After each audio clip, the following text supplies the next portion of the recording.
My Family Thinks I'm Crazy, a podcast where I, your host, try to give you some tips on how you can explain all this weird, wild, crazy conspiracy stuff to the people you love most. Because that's what I've been trying to do for the past 10 years with no success. I've been telling everybody that our government is shady, but every time I do, my family thinks I'm crazy. The hollow earth, UFOs, aliens invading, fluoride in the water, they swear skies daily. When I talk about these things, they think I'm crazy. There's no escaping anymore the evil that we're facing. Illuminati mind control, they're sacrificing babies. The end of days, but anyways, my family thinks I'm crazy. What, they don't want to listen to you? No, they don't want to listen. They don't want to hear it. They're just like, oh, here we go, Mark.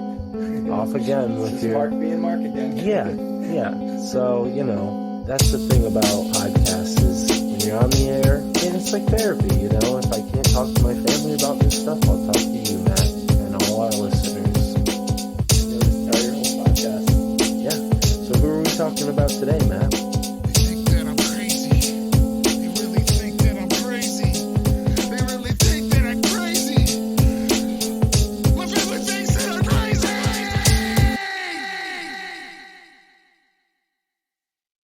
Ladies and gentlemen, welcome to the My Family Thinks I'm Crazy podcast, and boy, do we have a crazy episode for you today. We all know this world is bizarre beyond belief. Though pop culture drops hints, the masses remain blind to the occult reality that we are steeped in. Today's guest is working to decode and unlock the greater truths about our world and presents this info on his very informative YouTube channel in a way that I enjoy and a way that is sure to fill in the blanks and mediate the blank stares. Folks, Doe-Nut from the Doe-Nut Factory. All right, let's get on with the show. Thank you for joining us here on the My Family Thinks I'm Crazy podcast.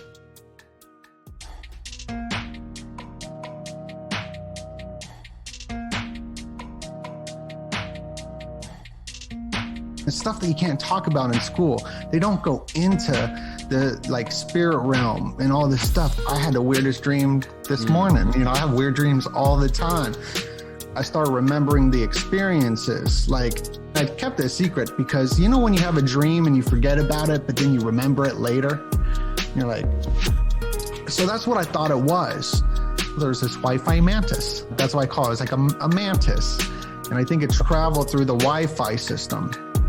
And then he started telling me about all these other experiences that tons of people had with mantis aliens. And he brings up these pictures and I'm like, bro, that's the freaking thing I saw. I was thinking okay, if aliens wanted to come contact you or me through the front door, could we handle that, this octopus alien creature, using this telekinesis to control the planet? And if they're on Europa, on Jupiter's moon, could they be controlling us through their mind? And octopuses do very weird things. Each one of their little arms, squid, tentacles, it's its own brain. So they got all these different brains. Brings their intelligence is this thing called RNA, because they got this gene editing RNA. And then we all know we hearing a lot about RNA lately, I go home and I'm searching who else saw this. I thought it was going to be the biggest news story. 2 a.m, and the entire city turned green, the whole city. And then it went away. And it was dark.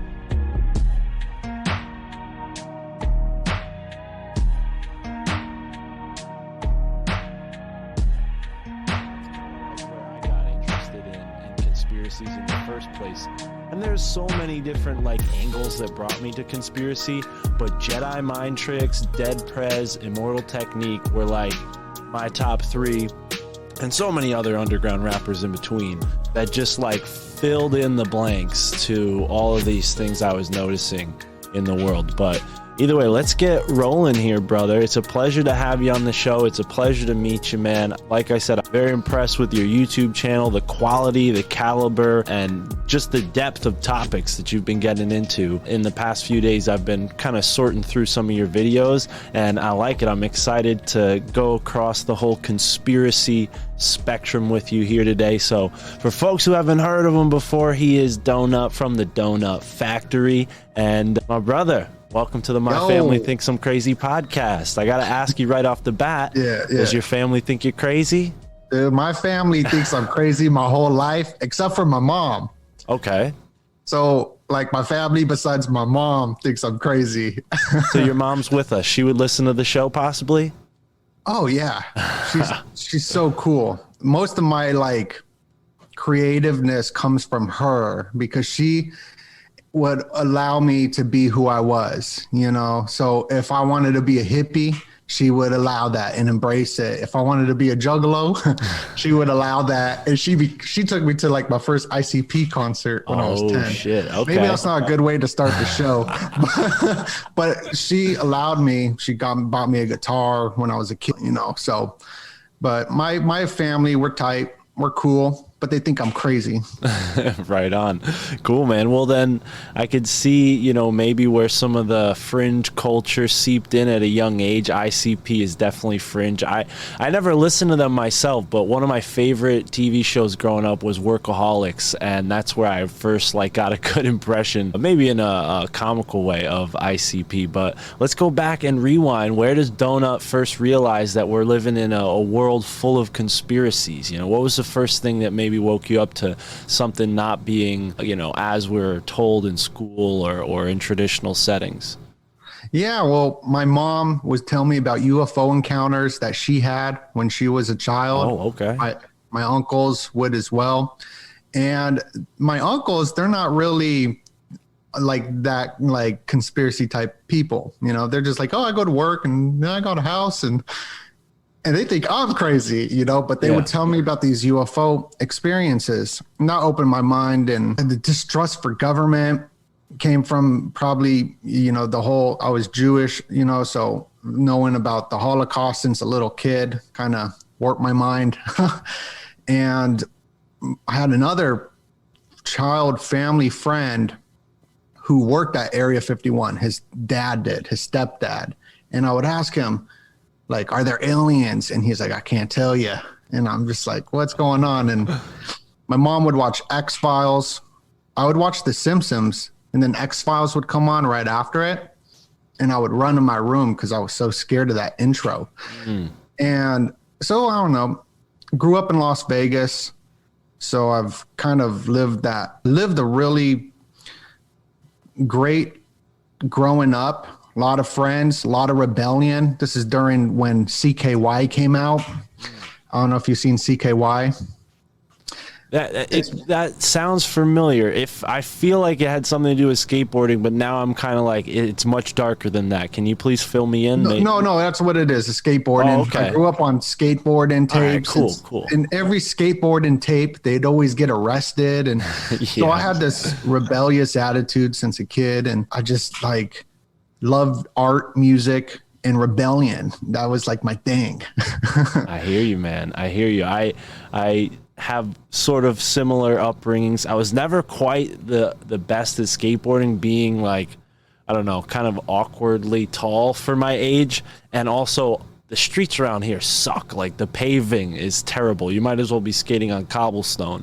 But Are you in Connecticut? Yeah, I'm up in the great Northeast New England, and not too far away from a group that I've heard you mention a couple times, Skull and Bones. So that was kind of part of how I got a real taste of what was actually, you know, out there in the conspiracy world up close and personal. But yeah, man, that kind of like teenage like angst of like being counterculture and not quite like choosing that way, that was like my kind of thing, because I was always a black sheep. So counterculture just found me, or I found it in this natural kind of way. So I vibe with that. But it's interesting. I got into skateboarding like 4 years ago, like after I was already like, you know, grown and you know, I'm like 6'8" now. So seeing me on a skateboard, people would be like, damn, like you skateboard, you know, like, do you also play basketball? Like, yeah, let me go dunk, you know, like, no, but yeah, I definitely relate to that for sure. So you're skateboarding, you're feeling this anti-establishment. Did you have any UFO experiences yourself, or was that just something that your mother relayed to you? Like there was no doubting that she experienced that, so it was real for you. Did you have any experiences like that?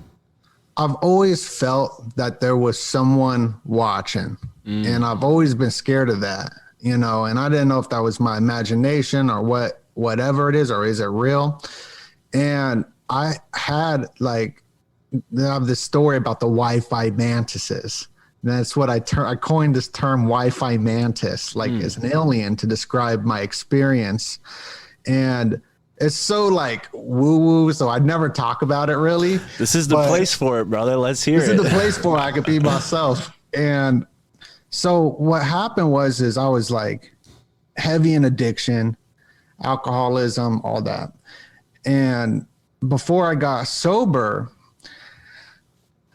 I had like, it's so hard to explain, but I'll just say it like in an extreme term, and then kind of break it down like what it could have been. It could, you know, but these like mantis aliens were operating on me in my studio apartment when I was doing like a lot of like, I was in addiction, and I could see them operating on me, and I wasn't scared. And I was like above them, like floating and looking down, because I've always been scared of like something watching me. Like, is it aliens at my window? What is this? And it's stuff that you can't talk about in school. They don't go into the like spirit realm and all this stuff. It's there. Like, I know it's there. But what happened is shortly after that, I got sober. And shortly after that, I started remembering the experiences. And I kept it a secret because, you know, when you have a dream and you forget about it, but then you remember it later, and you're like, so that's what I thought it was. And I just kept it a secret in my head for years. And I had a friend who was into UFOs, which is like, what? Like, he's into government conspiracies, which is very rare to find someone like that.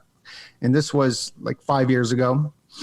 And he would, and I told him about my experience. It's like, oh, there's this Wi-Fi mantis. That's what I call it. It's like a mantis.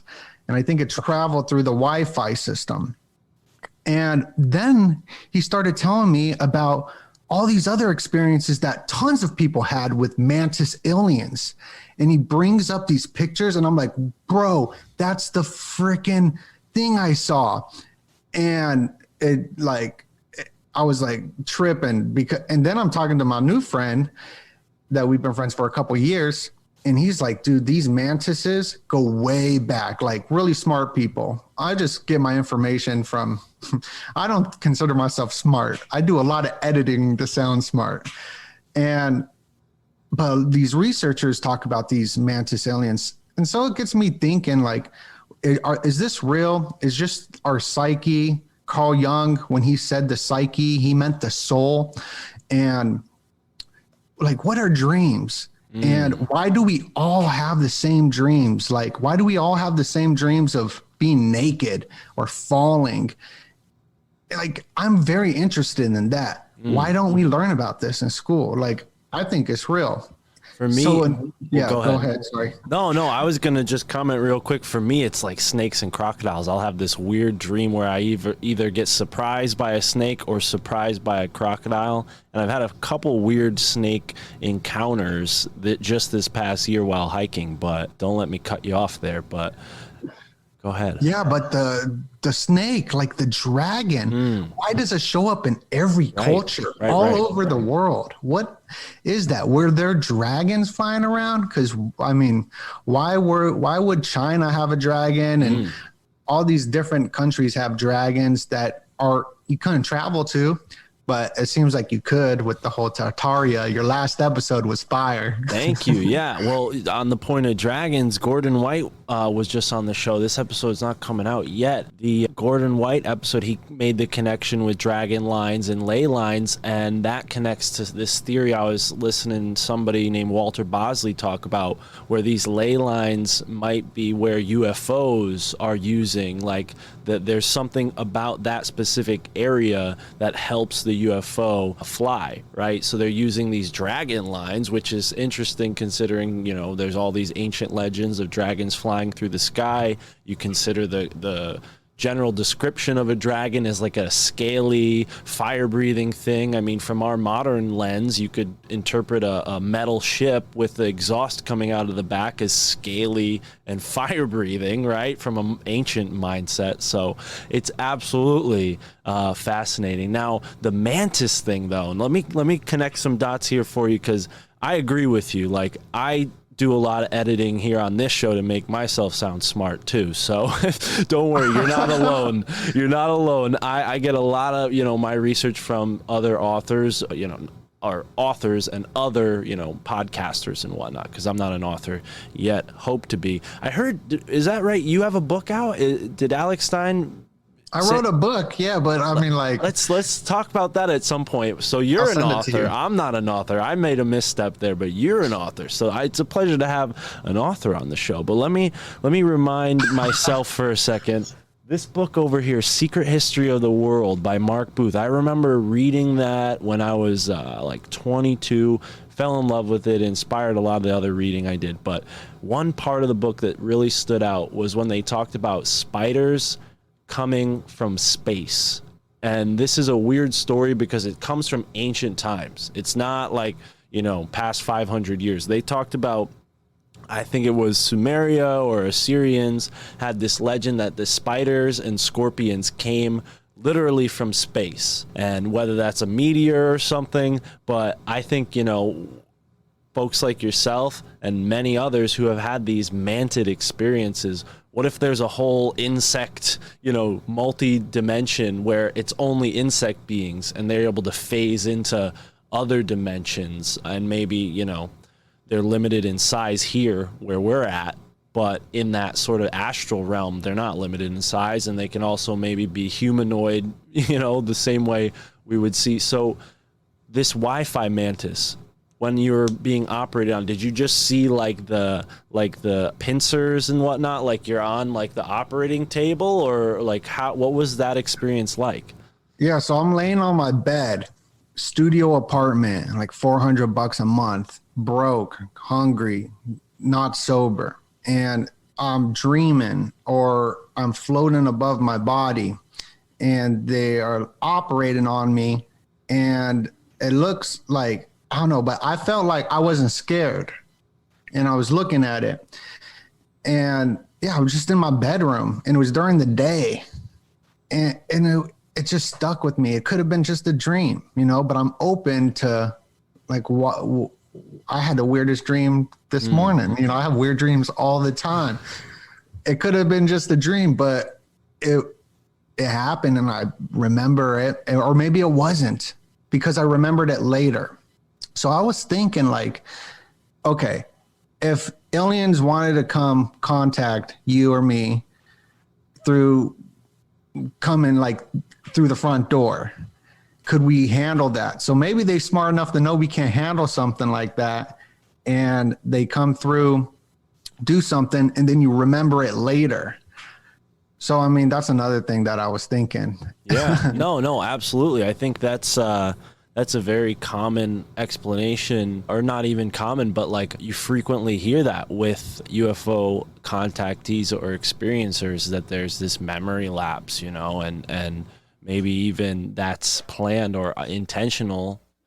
One guest that we had on the show recently, Loomis from Chant It Down Radio, shout out to him. He had a strange UFO encounter where he felt this immediate sense of fear, and he's was camping like in someone's property in Hawaii, like a really kind of remote, Kauai's remote compared to the other islands.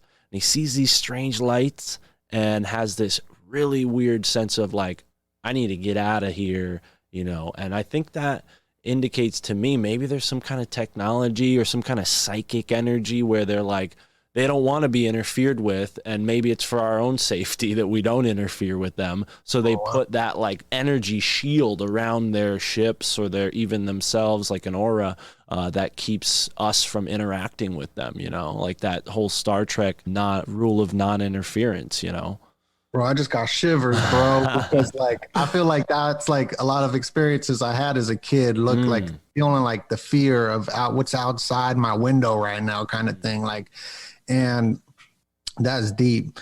Another thing I wanted to add on about just the whole spiders and scorpions and snakes is that, like, even in the Bible, my friend Joshua Abraham was telling me that, like, Jesus said that I give you like the power to tread or walk on scorpions and snakes. So like there's all this weird stuff that's connected with these insect creatures.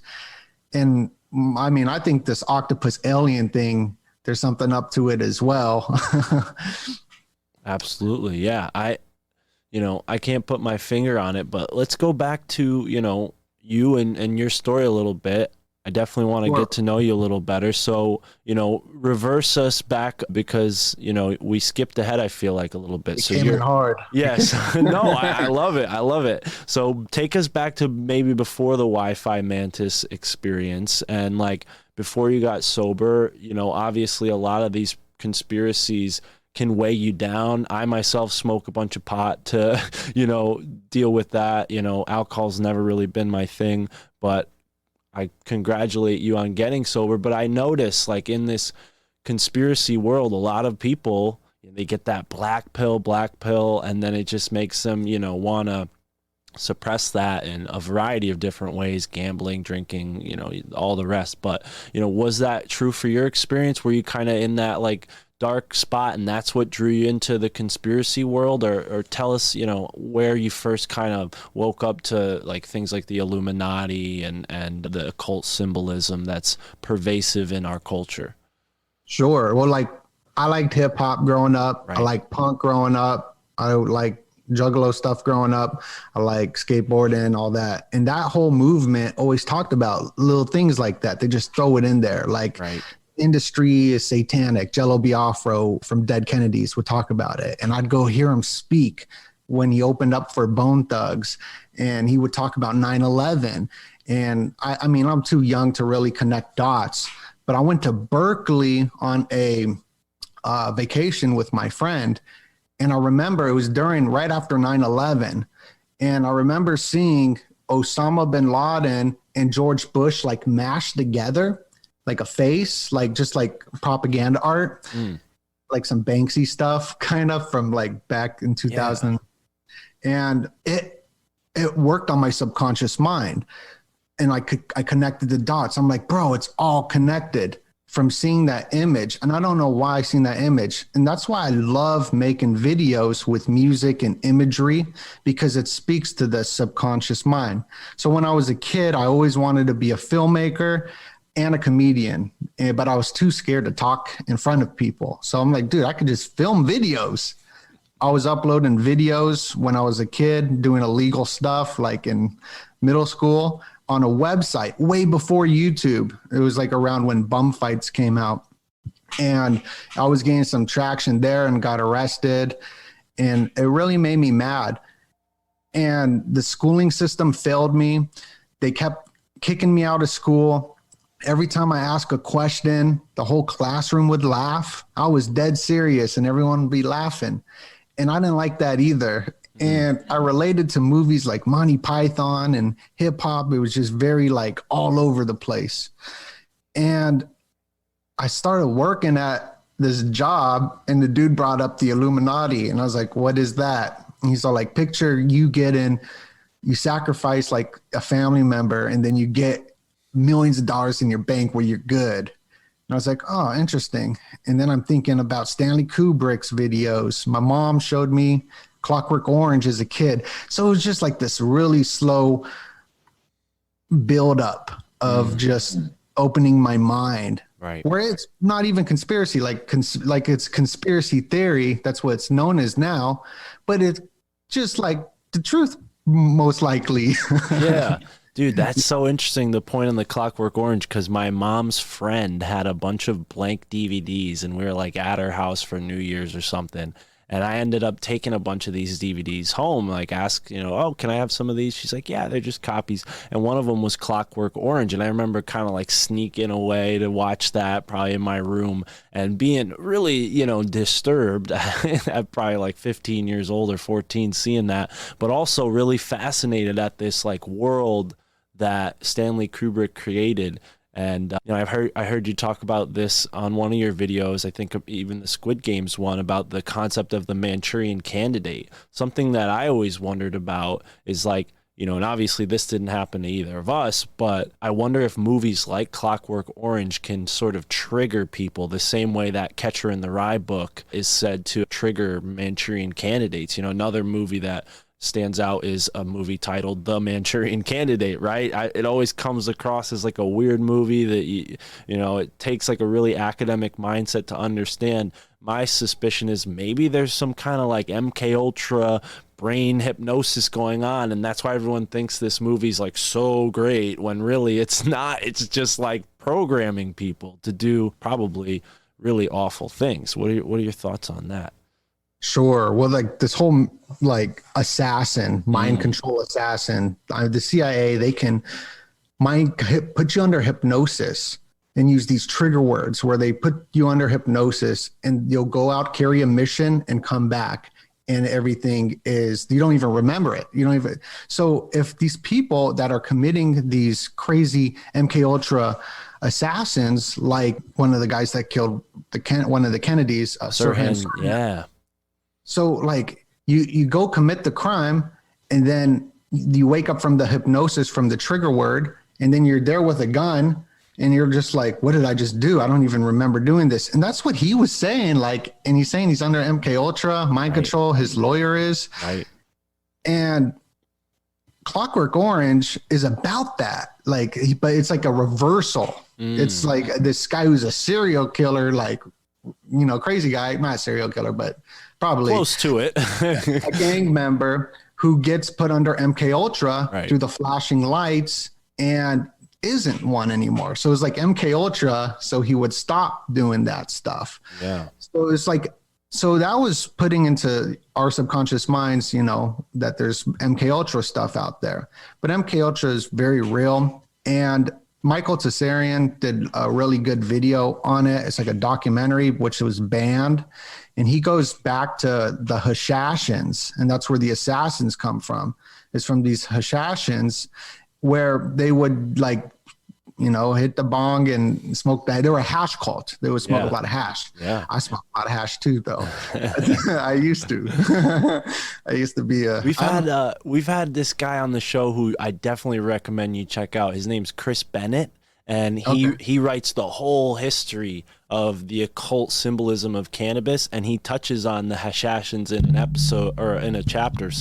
But where I first learned about that was the video game Assassin's Creed, and they literally put you through that initiation in the game as if you were like, one of these Hashashins, and I keep butchering that word. I don't know. I'm not going to say that right. It sounds like I'm saying hash and eggs, but either way, you go into this like drug-induced stupor through cannabis, and I think they even were probably using opium at the time, but not like in the heroin form that we have now, more mild form of that. And you would wake up in this like paradise chamber, and there'd be beautiful women, and then they would kind of like, tickle your fancies, but take you out of there just in time for you to feel like, I want more of that, and be like, listen, if you ever want more to go back to that heaven, you got to do everything we tell you. And for like a random sheep herder guy back in the 1300s to go and land in this like fantasy world where there's hot women and you're in this drug-induced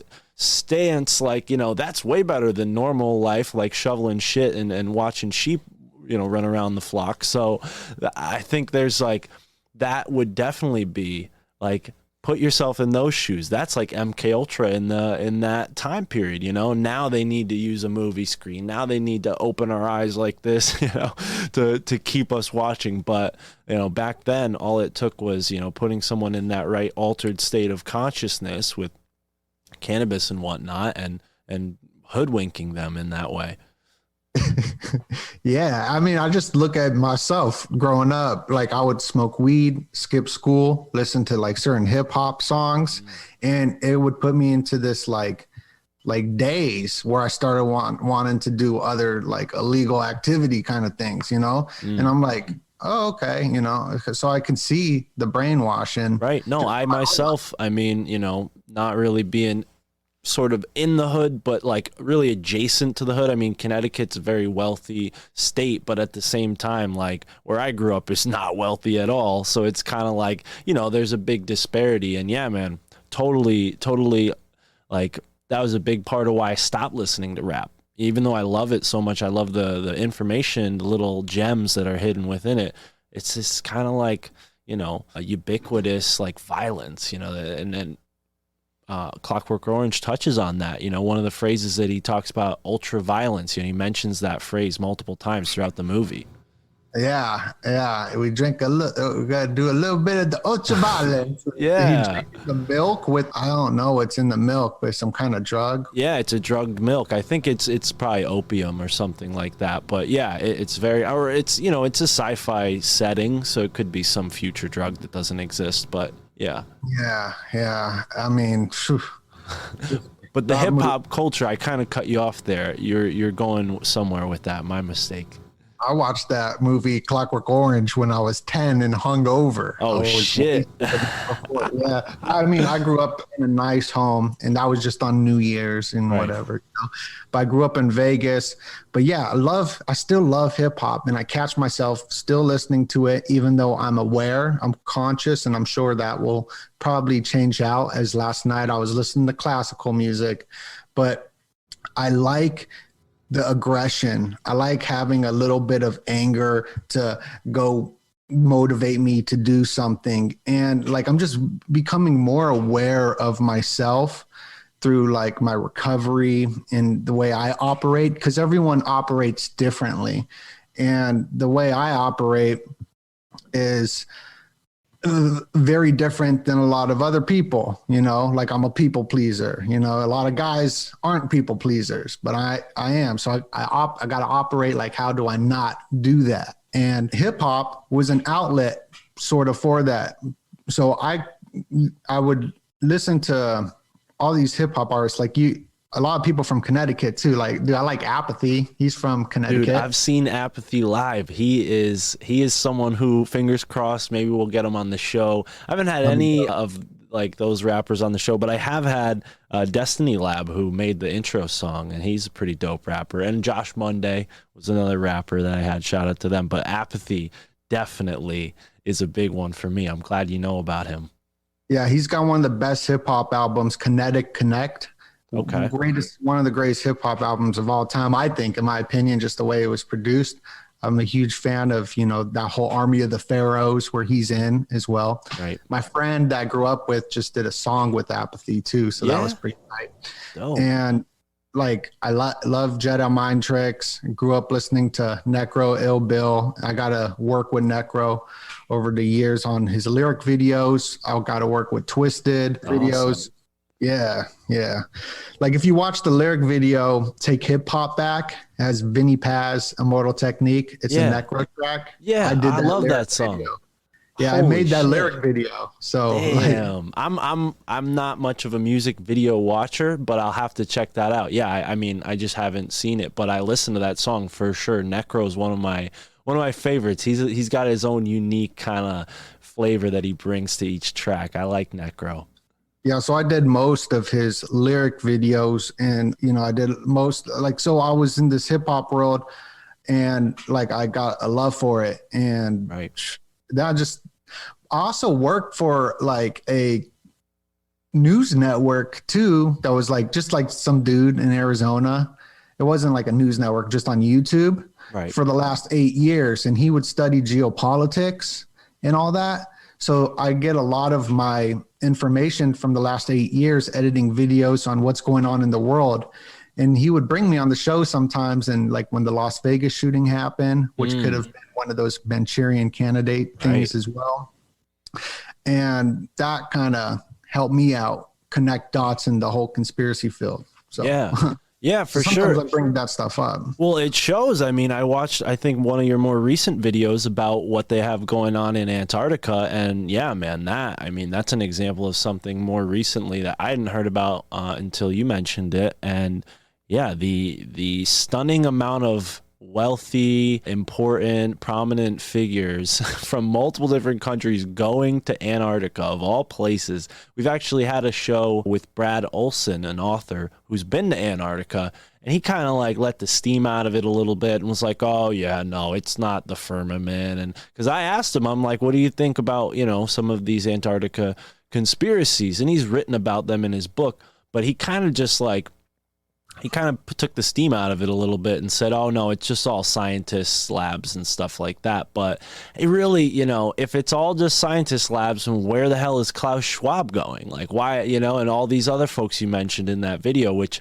I encourage people to go check out and get the full scoop. But, you know, these people are not just random scientists. They're like, you know, politicians and whatnot. Where are they meeting? In Antarctica, on the beach, you know, like next to penguins, you know, like they have to have some kind of fancy resort if people like that are staying there. And if there's a resort, well, then there needs to be people that, you know, because these are the types of people that go places and get waited on. You know, they're not the type of people who like rough it in a, you know, a kind of bunker that a scientist would stay in. You know, these are people who, they want a little bit of luxury for the type of money they're making, the type of job they're doing. So where are these Antarctica resorts? You know, that's what really like boggles my mind when I hear information like that. You know, I'm like, well, you know, where's all this infrastructure? Sure. Well, this whole Antarctica thing, there's two things I'm going to bring up. One is going to be more like the scientist guy who it's going to just ruin everything. And then there's going to be a lot more, which will open your mind like more to like the whole firmament or hollow earth as well. But those tweets that I put in that video, it came out that I think a lot of them were faked. So like I posted like, in the video description, like most of these. So the person who went to Antarctica was David Schwartz.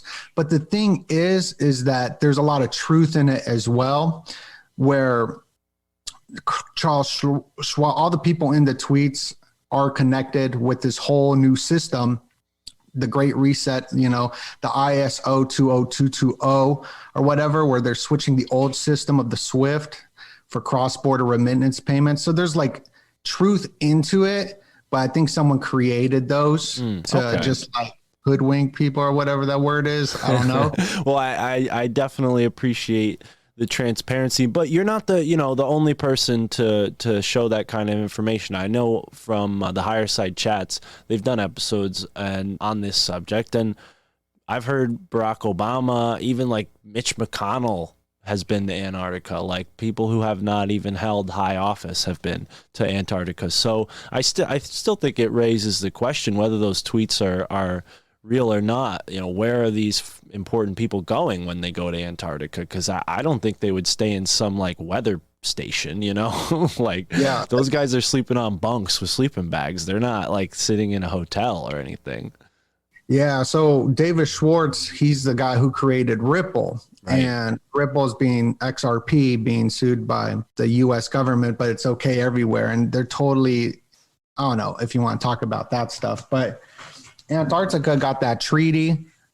It could be the firmament or the hollow earth. I believe that, right? As of now, I've never been there, so I don't know. But like the Economist magazine right here that I was talking about, it's the map of Antarctica and it's got the cryptos in it. And this magazine is the predictive programming that they do, that the Rothschilds do, because the Rothschilds run this. And it was called The World in 2022, and they changed it this year to The World Ahead in 2022. Right. And they predicted, you know, the rise of the cryptocurrency. They predicted the whole virus and stuff like that as well. They predict all this stuff. So I always look at it and read it. Yeah.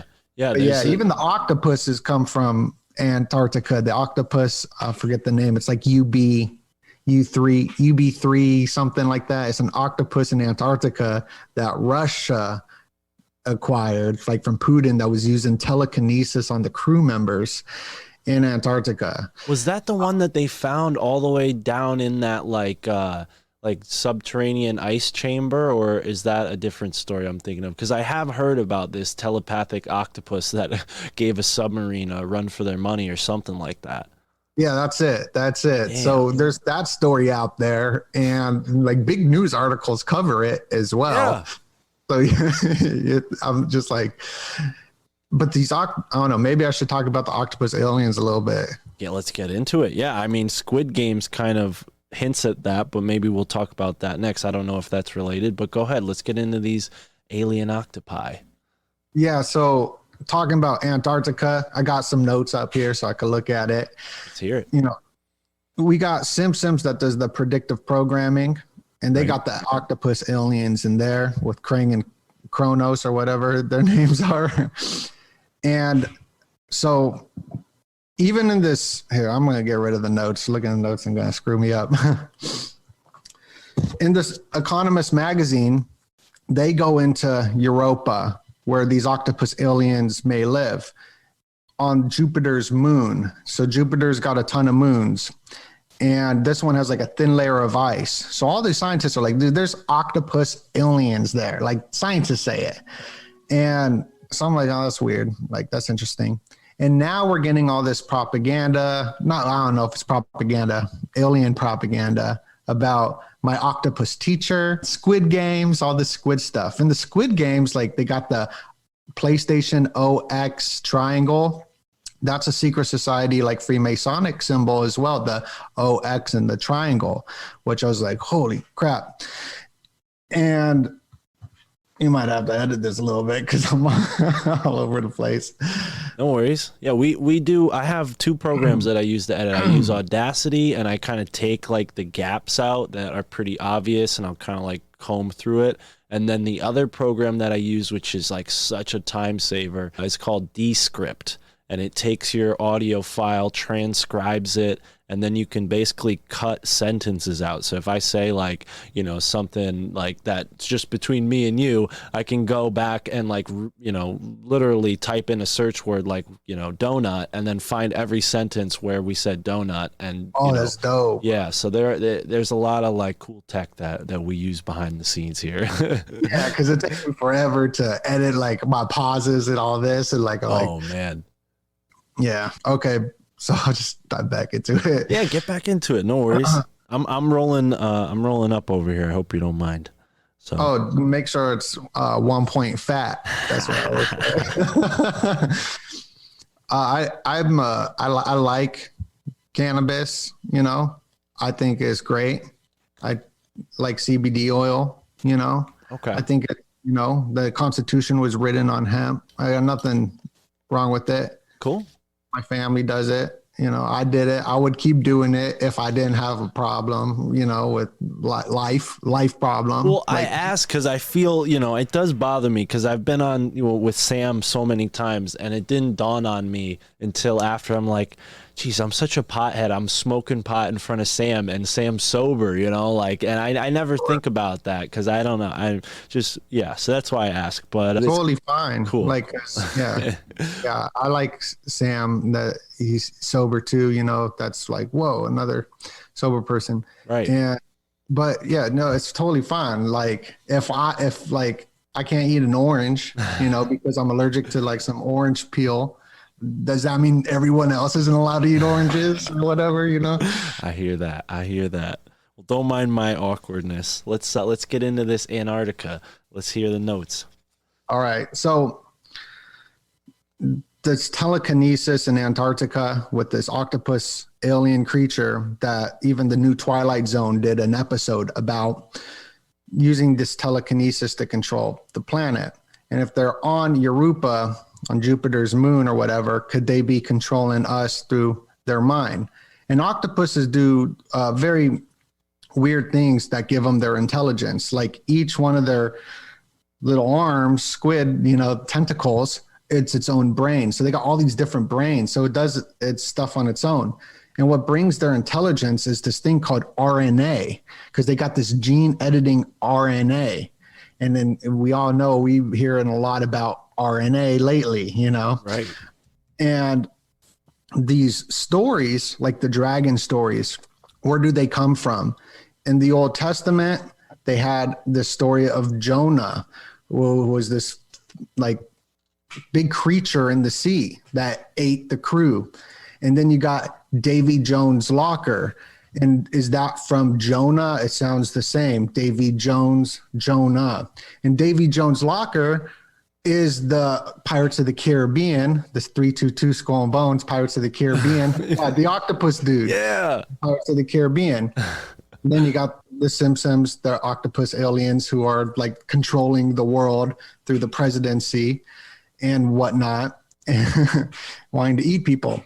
So I don't know. I just couldn't connect those dots. I just find that stuff fascinating. Yeah, no, it is worth like painting the full picture, you know, and to people who might be a little more like fact and detail oriented, they're like, what's the deal with this? But you highlighted the point really brilliantly when you describe why you wanted to get into movies and why you do what you do. It's because these images provoke actual changes in our society through this subconscious interplay. So it is important, I think, for what you're doing, like kind of listing, hey, this is an example, this is an example, this is an example, because it just goes to show like this idea of an octopus is very pervasive. Someone who we've had on the show, Charlie Robinson, has wrote a very famous book called The Octopus of Global Control, you know, and that serves as a perfect metaphor because, like you said, each tentacle has a brain in itself. So it's really serves as a really great metaphor,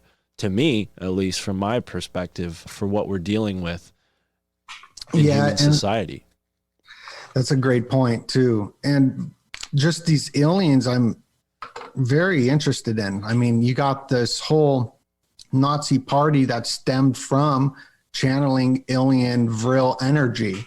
Like a lot of people don't know that. And I was very fascinated in learning about that because I would go to the Holocaust museums and I'm like, why is this? Like, what is this? This is terrible. Governments are terrible. So I wanted to learn about this vril that played a major role. This, like, it's crazy how much of a role it played. And for those who haven't heard about the Vril Society, it was a secret group of women that claimed to keep their hair long in order to act as an antenna to telepathically channel communication with alien races. And it wasn't limited to that. There were a lot of Germans in the time, and all over the world, spiritualism was very popular in the 19th century. You know, the 1800s, everybody was doing seances and channeling. So, you know, for those like the Nazi party to want to have a handle on some of these occult practices and have people in their camp who were able to maybe get some kind of wisdom from the stars, I mean, there was no reason not to. As a matter of fact, they probably suspected that the other nations were doing that too. So they would, you know, this all fits into the modus operandi of being a nation at war. You need to have your occult, you know, psi operatives, and then you need to have your like more physical, you know, agents of actual destruction, you know. But yeah, man, the Vril Society, a lot of strange rabbit holes you can go down when you look into the Vril Society for sure. That makes so much sense. Just like how we did that with I forget what it's called, where you would think about it, remote viewing. Yeah. So we were doing remote viewing as well. So I'm sure we were channeling the Vril energy. Well, and then you think about after they started doing that remote viewing, you have the flyover Washington, D.C. You have Eisenhower who talks about the Nordic aliens, and you have this story of Valiant Thor who was in the White House who's claimed to be from Mars. So that whole time period was chock full of like weird metaphysical otherworldly encounters between, you know, multiple different nations. It seems like it's only like it's kind of gotten like out of the realm of nation states and more into the realm. And I know Sam jokes about this all the time anytime UFOs come up, but they are always harassing like farmers in the middle of Kansas who, like, you know, nobody's going to see them get abducted anyways. And that, to me, it's like, well, yeah, of course they're doing that now because they already got the government out of the way. They made a deal with the government, whatever this group is, whether they're multidimensional from another planet or whatever, they're, you know, experimenting on us, right? Sounds a lot to me like what the Nazis were doing when they had things going on in Germany the way they like to, you know, with all their awful atrocities. But yeah, you see that strange connection there, and everybody knows about Operation Paperclip, right? So it's like, Did those abductions just like, or did those weird experiments that Joseph Goebbels or whoever was doing in those awful camps, did those just go aboard a spaceship, and now like people get abducted and have these weird, probes and mantises and whatnot, Yeah, and also like the people. Yeah, I love that joke. Like how they out there, they abducted people. They're like, why would you abduct? It's true. It's true, yeah. But like what I was thinking too is that having, like when I was talking about the Wi-Fi mantis in the beginning, I still just shrug it off like, yo, that's just a dream, Right. So it's funny when we have like a spiritual experience or a phenomenon happen, how quickly we can just go back to whatever and just move on. Because I remember I was driving down LA late at night, like 2 a.m, and the entire city turned green, the whole city. And then it went away and it was dark out, so you couldn't see anything. And then everything turned green. And then I was like, what the heck? And I'm driving and I go home and I'm searching like who else saw this. I thought it was going to be the biggest news story. And there was nothing. And there's still nothing today. Sometimes I look and my friend's like, oh, it's a transformer exploding. I'm like, oh, okay. And then I just forgot about it, And then I was talking to another friend of mine on this podcast called Paranormal Cell Phone Towers or something like that. And I remembered about that and I brought it up, but I just shrugged it off. And he was telling me like if a transformer does do that, it's not going to do like the entire city like that. Right. So I'm sure a lot of people have had weird stuff happen. Right. But we just forget about it and move on. Well, on the point of the green flash, that I don't know if you use that exact word, but that's what it reminded me of, because I remember hearing comedian Bert Kreischer talk about this. He said you can see a green flash when the sun sets over the Pacific sometimes, which was a weird thing for a guy like him to say, not really like who you'd expect to be talking about that kind of stuff. But he has been on Tinfoil Hat, interestingly enough, back in the day. So Bert's not afraid of the conspiracy theories, but he's like a dad comic now, so it's just funny to hear him talking about that. And then Crow 777, who I assume you're familiar with, his lunar wave, some people interpret that as a green flash. I know you didn't see it on the moon, but that's another thing that kind of made me think of is that. But yeah, it is strange. You wouldn't expect to see something like the Northern Lights in Los Angeles, that's for sure.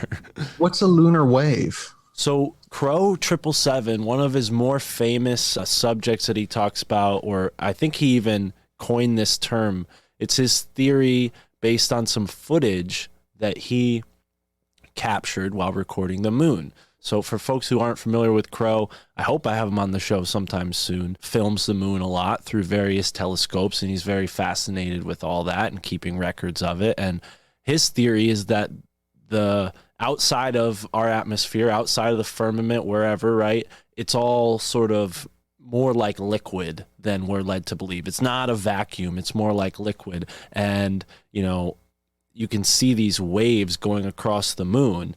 And his thought for some time, I don't know if he still believes this because his theories have changed over time, but he was talking a lot about the moon being holographic and this green flash being evidence of it being some sort of a holographic device. So very interesting stuff. I also talked to a friend who's a kind of a camera expert, and he said that can just happen, when you film an electronic device, which again, if the moon's an electronic device, that might be why Crow captured that on his telescopic camera. So it's definitely worth spending like a night digging into for sure. Crow's got a big group of videos, probably on BitChute now. I don't know if he's been doing it for a while, so he definitely got purged off of YouTube back in 2017 when they did that, right? 2018 was when the big purge happened, but yes, yeah, they do it during the elections. Exactly. Yeah.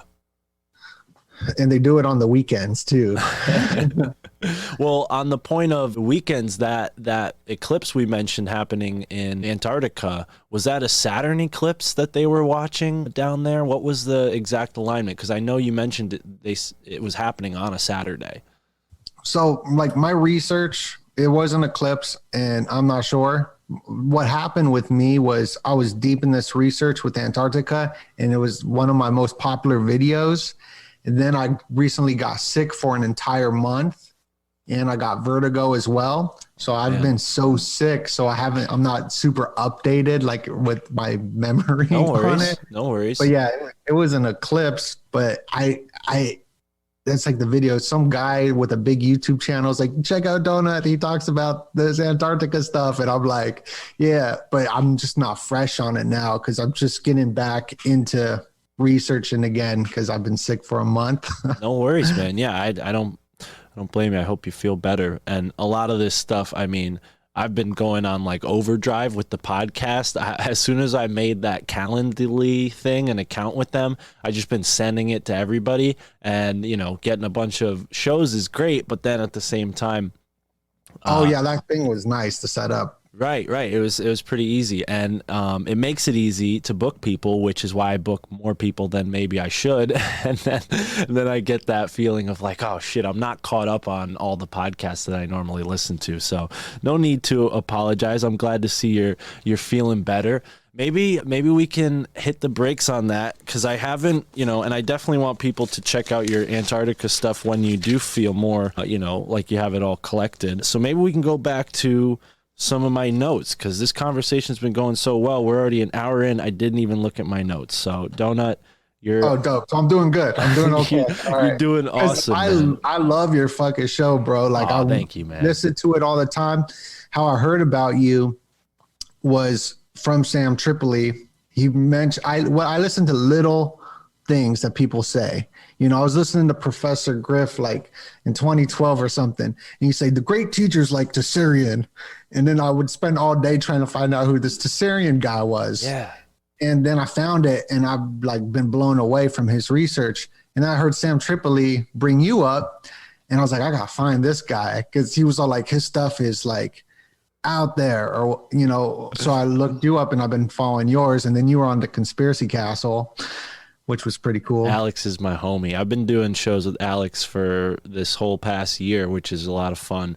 But thank you, man. I appreciate that. It's funny you mentioned Professor Griff, because before I worked for Tripoli, I was an Amazon delivery guy, and I just like was listening to podcasts like it was my job. And it was. I just listened all day, 8 hours, 10 hours a day. Even when I got out of work, I was listening.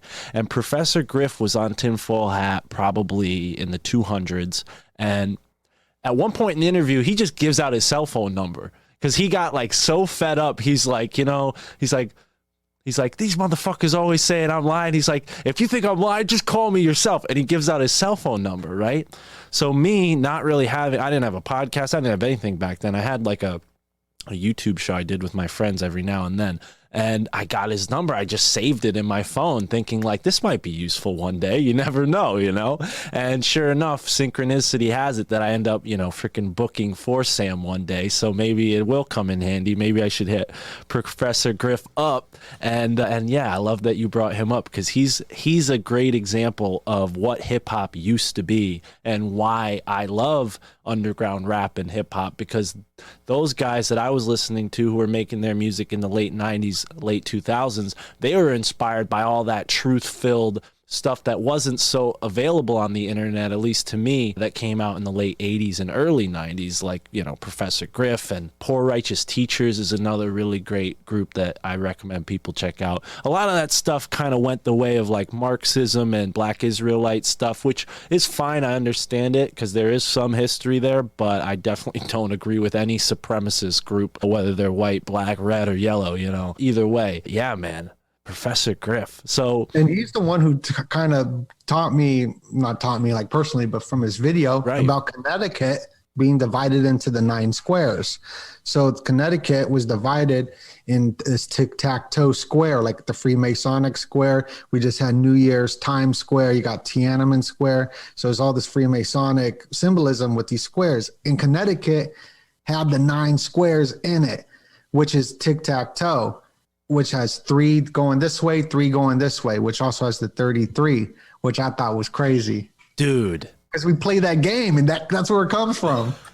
Doe-Nut on the Fucking my family thinks I'm crazy podcast, teaching me something new about a state I imagine you never been to, but a state I spent my whole life in. Have you been to Connecticut?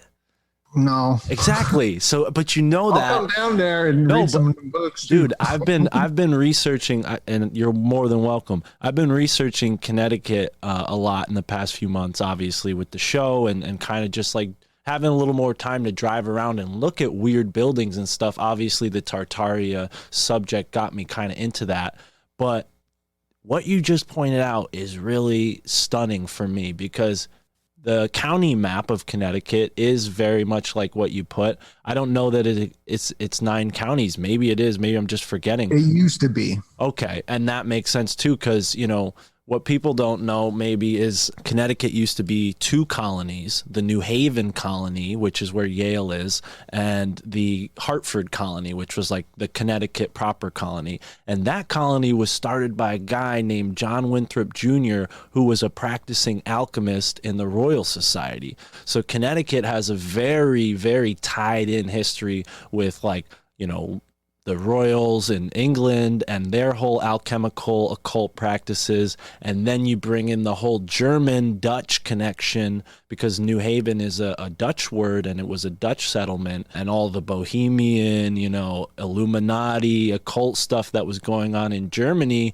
and that part of the world all came in through the southern half of Connecticut, where they call the Gold Coast, right? And New Haven's kind of like the end of the Gold Coast, more like bronze, if you ask me. It's not quite all as glittery as Greenwich is, but yeah, man, the occult inner circles are deep in Connecticut. Skull and Bones, Scroll and Key, Wolf's Head, those are 3 of the, you know, lodges in Yale, but it goes way beyond that, like I said, with the Royal Society. So I got to look into that tic-tac-toe configuration and maybe get schooled a little bit more on the whole Freemason connection, because I have the books. I just, you know, I haven't done the research on the Freemasonry side of things quite as much as I have, like, you know, Rosicrucians, Crowley, like the more, like, I don't want to say recent occult stuff, because Freemasons are recent, but they have like an ancient history too. So, but yeah, man, thank you. I appreciate that. Wasn't expecting that. Yeah, and like this is why I think there's going to be a ritual with the show The Office, because The Office takes place in Scranton, wherever that, you know, Pennsylvania. Yeah. That has like 9 districts as well. Bro. All right. So this, I heard you talking about The Office with Conspiracy Castle, and immediately my mind went to Scranton, because a guy I do a show with, his name's Michael Wan. He's a Susquehanna alchemist. I definitely recommend you check his channel out. He's been doing shows on YouTube for a while, and he breaks down Scranton. There's a mob that's very, very powerful that runs Scranton, and they're one of the lesser known mob families, which is, you know, an indication of how powerful they are, because we hear about the lower ring on the hierarchy. We don't typically hear about the real power players in groups like the mafia, and Scranton's a big mafia town. Not only that, but Joe Biden is from Scranton, and the whole St. John's thing. And then from the more occult esoteric perspective, Mike found this connection. There is the largest deposit of anthracite coal in the United States underneath Scranton, which is a black stone that you can light on fire, right? So think about that occult, like, symbolism of a black stone that you light on fire, right? Like, most people heated their homes with coal 100 years ago. Now we use oil, and like some people, like my dad, still use like a wood stove. But yeah, coal is like a very interesting type of element in the world, you know, just for its uses, but also for the fact that it's like, you know, like I said, a mineral that you can light on fire and it will, you know, create heat. That's interesting. Yeah. And because you got Santa Claus, which is like an ancient story too, where he gives out the coal, right? And in the show The Office, which is like my favorite show, so I know it really good, Dwight gives out coal too, and he's like, no, this is like really good, like coal. And he goes into this whole coal like speech on how great it is. But The Office, that's interesting. I'm gonna look up all those names, and dive more into that. Oh yeah, I'll send you the links when we're done. But Joe Biden's from Scranton, you know, he's the president right now. And the office takes place in Scranton. And what their last season, they had the checkerboards for the cover. So it's like these Freemasonic checkerboards for the cover, and one person's dead on it. Oh, it looks like that. But she's drunk, but it looks like she's like dead. And we're in the water tiger year. This is why Elon Musk posts like a meme of a tiger flicking its nuts, because a tiger is aggressive, kind of, you know. The tiger kills the bull. We're leaving the ox year in the Chinese zodiac. The rat year was when we had the lockdowns and whatever. The rat year was also when we had the 2008 financial crisis. And we're also in the Shemitah year as well, which was when 2008 happened. And Elon Musk is predicting that there's going to be a recession sometime in the Shemitah year, sometime during the spring equinox or the spring equinox or the summer solstice, where they do all the rituals like Burning Man, because Burning Man is just a big ritual where they burn an effigy, a sacrifice of somebody, just like Bohemian Grove, Skull and Bones. And the Illuminati founder, Adam Weishaupt, died November 18th. So Drake has a song called November 18th. And Mindy Kaling of The Office, she was the writer for The Office. Very talented. Like I love The Office and all this, but I like it so much. I see the symbolism and I'm like, dude, there's something going to happen. Steve Carell, he is a water tiger. So he was born on the water tiger year. Mindy Kaling just released her new show, the sex lives of college girls. I mean, it sounds like a porn I would buy or something, you know. Yeah. Sex lives of college girls. And that was released on November 18th. Joe Biden from Scranton, where the office is, he had his famous 6 minutes, 6 days, or 6 weeks, he said on October 1st. And if you add those numbers up from October 1st, 6 weeks and 6 days from them is November 18th. So there's like all this November 18th symbolism, Mindy Kaling rising to power, the water tiger year, and even Michael Scott. I just know them by their names from The Office. Michael Scott, he's a water tiger, and he was in the Space Force show. And the Space Force is about the UFOs and all that on Netflix. And right. Netflix is just this big propaganda machine. Of course, They're even building things in Colorado to educate teachers, like Netflix founder. So there's all this weird stuff. And then it wasn't like a Netflix founder's mom murdered.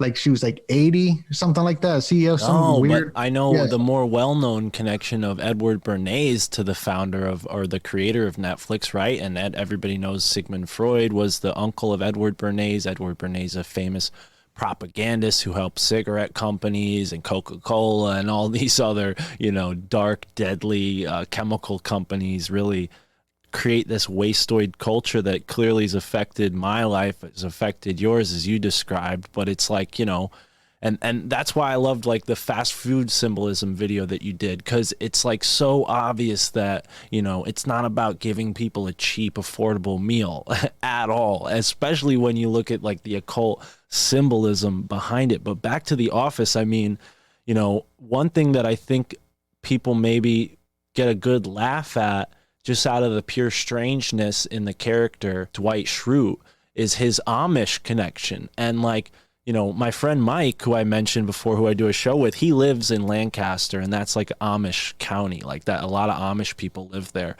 And, I've talked to him a little bit about the Amish. And what's interesting is the Amish have a very, very unique and diverse folk magic, right?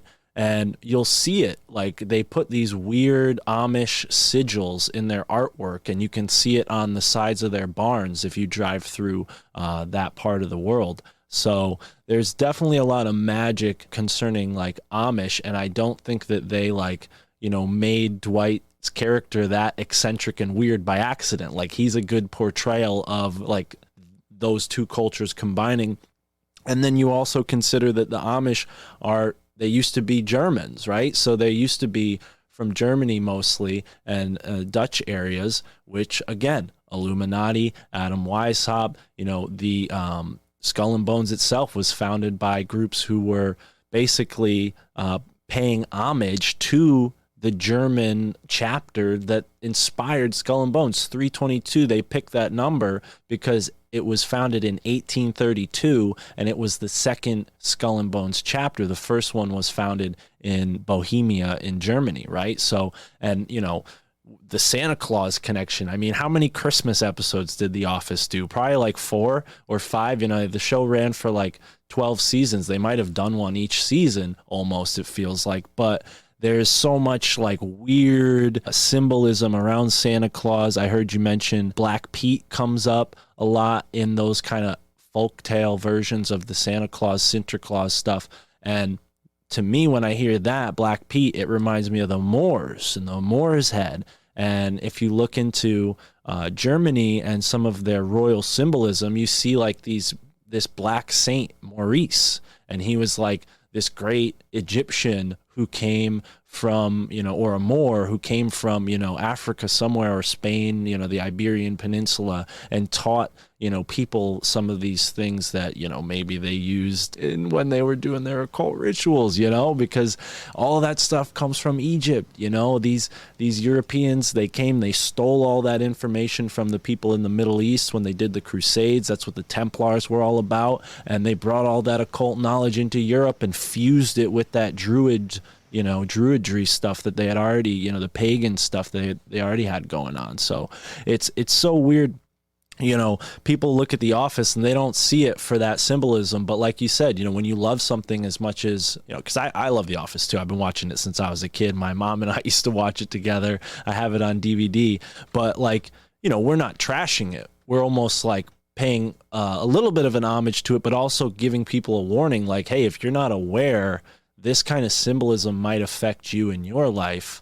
And like also to learn this, what does it say about Mindy and all these other people? Like how connected are they and how normalized are these occult practices? It makes you wonder, like, where did these people go to school and how'd they learn it? Because like you said, they didn't really make you feel like you're going to learn anything cool in school. School sucked. I had the same experience. I wasn't really made for school, even though people tell me I'm smart. Like I did not do well in school. I really flourished when I decided to try to learn things on my own. That's when I became what I would consider smart. But the fact of the matter is there are 2 levels of our modern American society. And I can't say as much as maybe you can about The Office and the symbolism, but I think, that might be a point, like where a certain sector of culture watches that show and sees something, and then the other half sees a whole nother thing. And I think another example of that is with the Squid Games. There's a very clear, distinction between the elite and the average person in that show, right? Sure. Yeah, in The Office with Dwight, he always drops truth bombs throughout the whole thing. He says money's not real since we left the gold standard. He's always dropping these little, he's like, oh, we will all start eating each other on the doomsday apocalypse. Like he always dropping these little things. And Dwight was in one of these Transformer movies with Michael Bay's, the guy who makes Transformers. Right. And Michael Bay worked with the CIA for Transformers. So there's all this weird CIA connection with Megan Fox, Dwight's in it. And then you got Jack Ryan, who's Jim Halpert, right? He's Jack Ryan, Tom Clancy, who is like, talks about the CIA stuff and speaks at the NSA and whatnot before he died. I'm sure he died. And who follows him? The CIA follows Jim Halpert on his name's John Creventhe. I can't pronounce his name, so I just call him by The Office. But the CIA follows Jim Halpert, Tom Hanks, and Ryan Reynolds, and that's it. Right. Like pretty much. They only follow a couple people. So why are you following an Office character? So there's all these connections, and Michael Bay produced that show, Jack Ryan, as well. So I don't know. I'm just looking at, and like I'm saying, I'm a fan of all of them and I like all of them. But the connections are there to the deep state. I mean, yeah, it's whether it's CIA or even NSA, it's pretty clear that, you know, directors like Michael Bay nowadays, even Steven Spielberg, I think he's probably connected to some weird stuff. But then you look at maybe directors like Stanley Kubrick, who seem to have, you know, pushed up against the mainstream narrative enough to risk their own life. I mean, Eyes Wide Shut, even like the Space Odyssey movie gives some indications of something that I know flat earthers point to as being like proof of space being fake, right? Which I don't know if it's that far, but obviously those NASA films are fake. I mean, it doesn't take much time to figure that out. You just watch them, you know. They're not playing golf on the moon. Give me a break. And they lose the NASA tapes, and they're like, oh, we lost them. And then, oh, we found them again. So like Stanley Kubrick, it looks like he filmed that whole thing. And the 2001 Space Odyssey had this AI in it. And the AI was called HAL, which is IBM, because HAL, after H is I, after A is B, after L is M. So IBM. Wow, okay. Yeah, and that was this artificial intelligence where AI comes into play, where A is 1, I is 9. So we got this whole 19 thing going on. So I like to talk about AI quite a bit because there's so many connections. There was a movie after Eyes Wide Shut where he exposes the Illuminati and the Rothschild mansion and whatnot with the mask and the ceremonies. And the movie after that he made was called AI. And that's when he died, was making AI, that film, and Steven Spielberg took over the other half. That's why the movie's weird. It's like dope, but then it starts sucking. Like it's because it's like two different movies. Well, I heard about that, and I heard that he was going to reveal some really obvious connections to the whole pedophilia thing, because obviously the Franklin scandal had happened, before that movie was planned to come out, and then you see this guy Steven Spielberg, who there's a lot of questionable things about him, come in and take it over. Yeah, you're right. It does. It's just weird. And the fact that they used the first part of the movie that was still made by Stanley, and then they just, it's pretty obvious what they were doing there. They hijacked it. And then in 2010, so there's the 2001 Space Odyssey and 2010 Space Odyssey, which I've never watched, but I guess it's about aliens working for Lucifer, and they got the whole AI HAL system as well. And they say you can't touch Europa, where these octopus aliens are. Damn, coming full circle. Yeah. Holy shit. So what more is there about that? Because for folks who don't know, Europa, that's a moon on Jupiter. They say that there's water on Europa, right? There's like oceans. So, I mean, sounds like a place where an octopus could live. Sounds like a place where an intelligent, like super race of octopus could flourish. And who knows, maybe in the ancient past, they made ships and came over here and they've been here ever since. But yeah, Yeah, so it's like magical mushrooms. My cat wants to join us. Hello.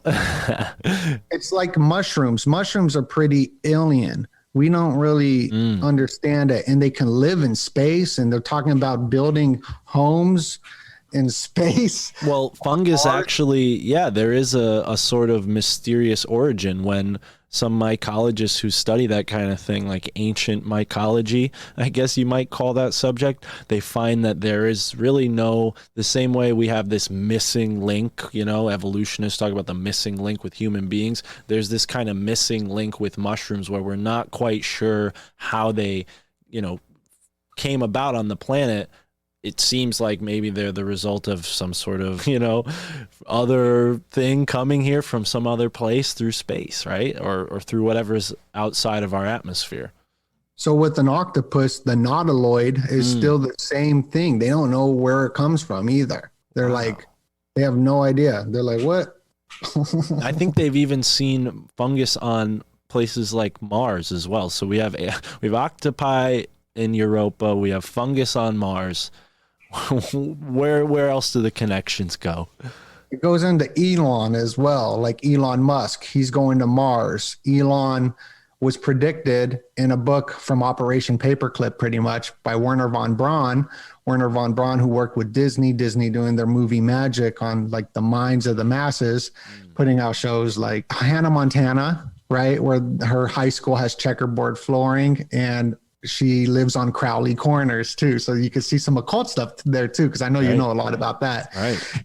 And Hannah Montana, Miley Cyrus, her dad is Billy Ray Cyrus, who made Lil Nas X famous, you know. So, and he also used his music for the Al Gore and Bush campaign. So both sides.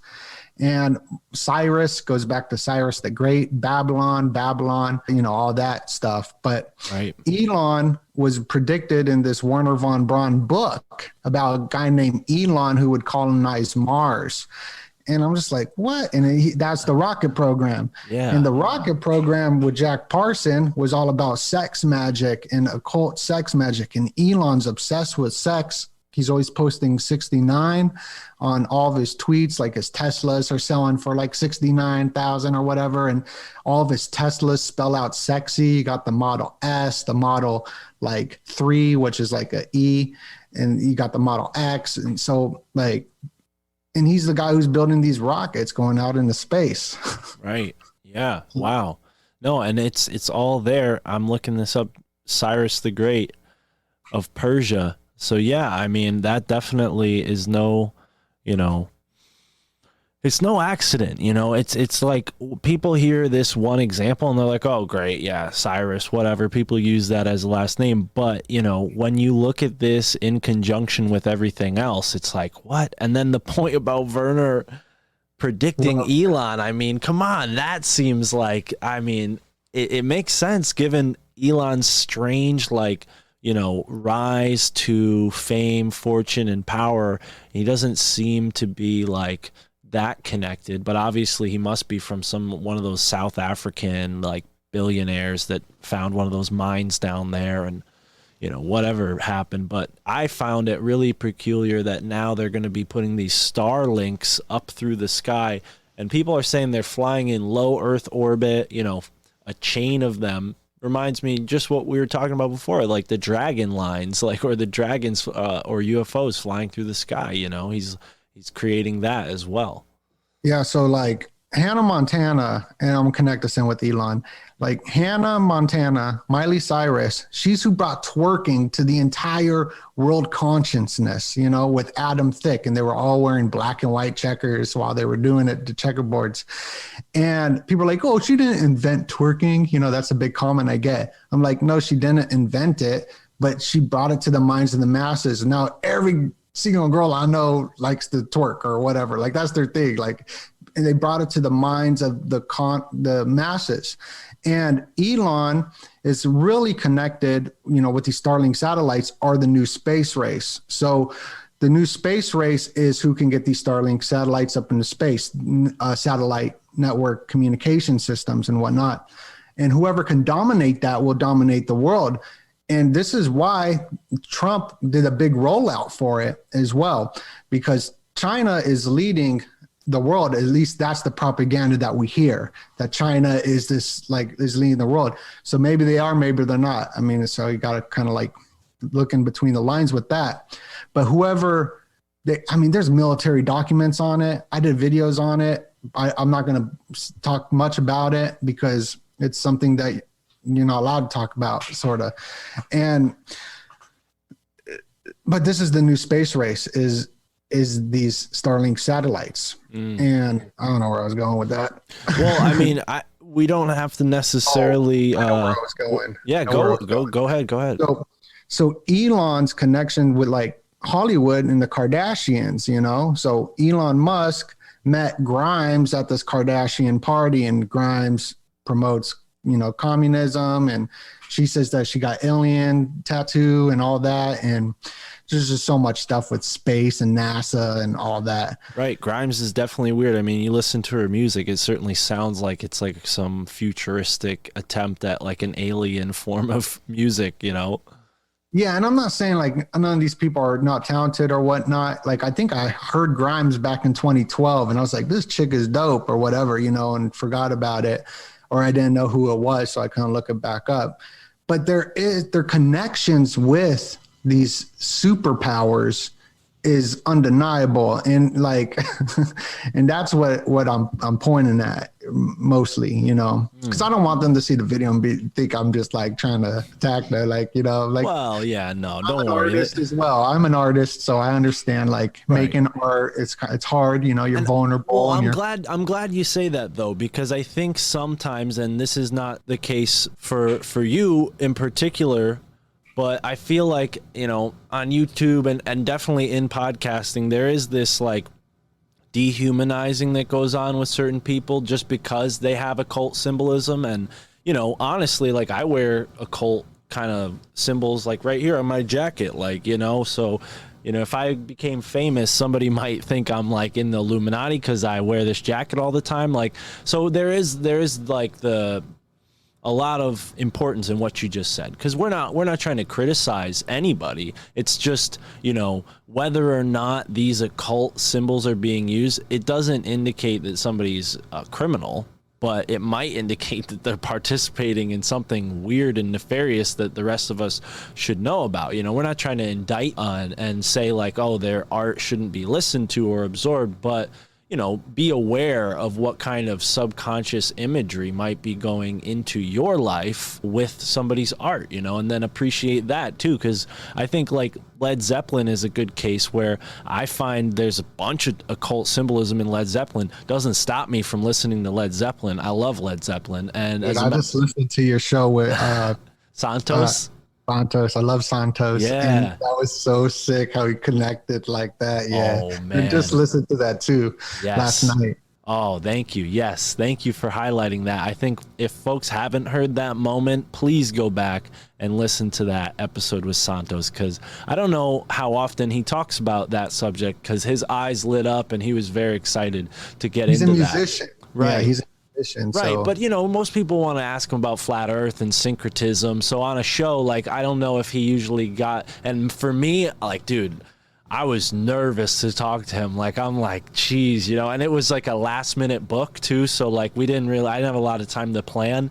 And like the first few questions, he was kind of like looking at the camera, like, this bloody idiot that I'm talking to. Like, it was like, Because I know anything. Yeah. But no, you did great, bro. I didn't notice Thank that you. at all. Well, I did edit a little bit, but thank you for saying that.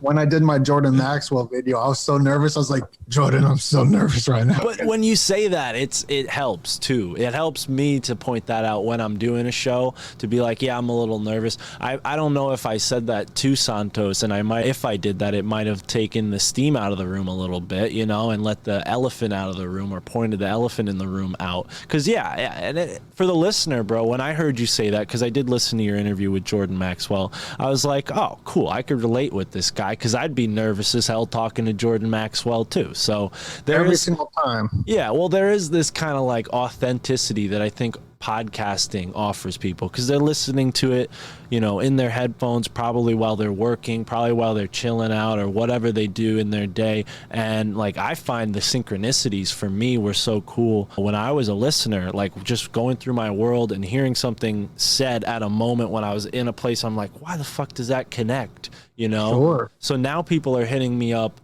on, you know, IG or through email saying like, dude, there's a synchronicity. Like, and one guy even had a dream where I was in his dream. So like, people hitting me up saying stuff like that, I'm like, okay, like, as nervous as I am, like, this is worth it, you know, because I'm making like a real connection with people, and there's no doubt that you're doing the same thing, man. So yeah, definitely worth saying. So I appreciate you pointing that out. Go back and listen to Santos, folks. But where were we? We were on Led Zeppelin. Santos has been sharing on Facebook about the urine therapy. You know, about the urine therapy. Yeah, Mike Winter actually mentioned that. I was on a show with Mike Winter last night or the night before, and he mentioned snorting urine, which I had never heard of before. Is that supposed to be a COVID protocol? Well, I've been looking really into it. Like, that's my next like project that I want to get into, like documentary kind of project. Don't give it away, but if you can give us little teasers, because I know people are going to follow your channel after listening to this episode. So what can they expect maybe from that video? I'm pretty new into learning about it, but I know like my friend back in 2012, he was yoga, raw, Woken, I made music videos for him talking about pretty much like everything we're going through now. And I could send you those links too or whatever. And he would tell me, I'd be like, I got acne on my face and I'm embarrassed and I'm in California and they're so prestigious here. And he's like, dude, just put clean pee on your face. And he would talk about putting pee in his eye, but the dude was pretty like smart when it comes to stuff. So it opened my mind to it, and I move on with life. And then I see Santos sharing about it. And so I've been listening to all these podcasts, how the Urine, the Order of the Golden Dawn, also like what is this Golden Dawn? And then you got all the angels peeing. Why are all these angels peeing? Where does this piss come from? And like everything coming from the front of us is not like toxic. Like this chick was on this podcast saying like, you can have semen, you can have piss or whatever. But I was thinking about it. I was like, okay, that's interesting. And so just like this topic I'm reading about right now, because I like the out there stuff. I like octopus aliens and I like that. And so I don't really know much, but that's what I'd like to learn from interviewing them about it and learning about it. Because when I make these little projects, I get to learn about it. Like that's how I make a video is what do I want to learn about, today. Right on. So yeah, well, I'll give you another little insight on that whole subject. We touched on some of the things I have in my notes here, but one thing that I saw that really stuck out was 322 Memphis moon rituals. How much of that is fresh on your mind? And can we get into a little bit of that? Because there's a lot of information on Memphis. And, it goes back to Egypt, obviously Memphis, Tennessee. There's some famous artists that have died in Memphis, and there's that weird pyramid over there. There's a pyramid in Las Vegas that's called, the Luxor or something, and it's in alignment with Memphis, Tennessee. So it's in alignment with it, like on the map. Lines? Yeah. Wow. Right.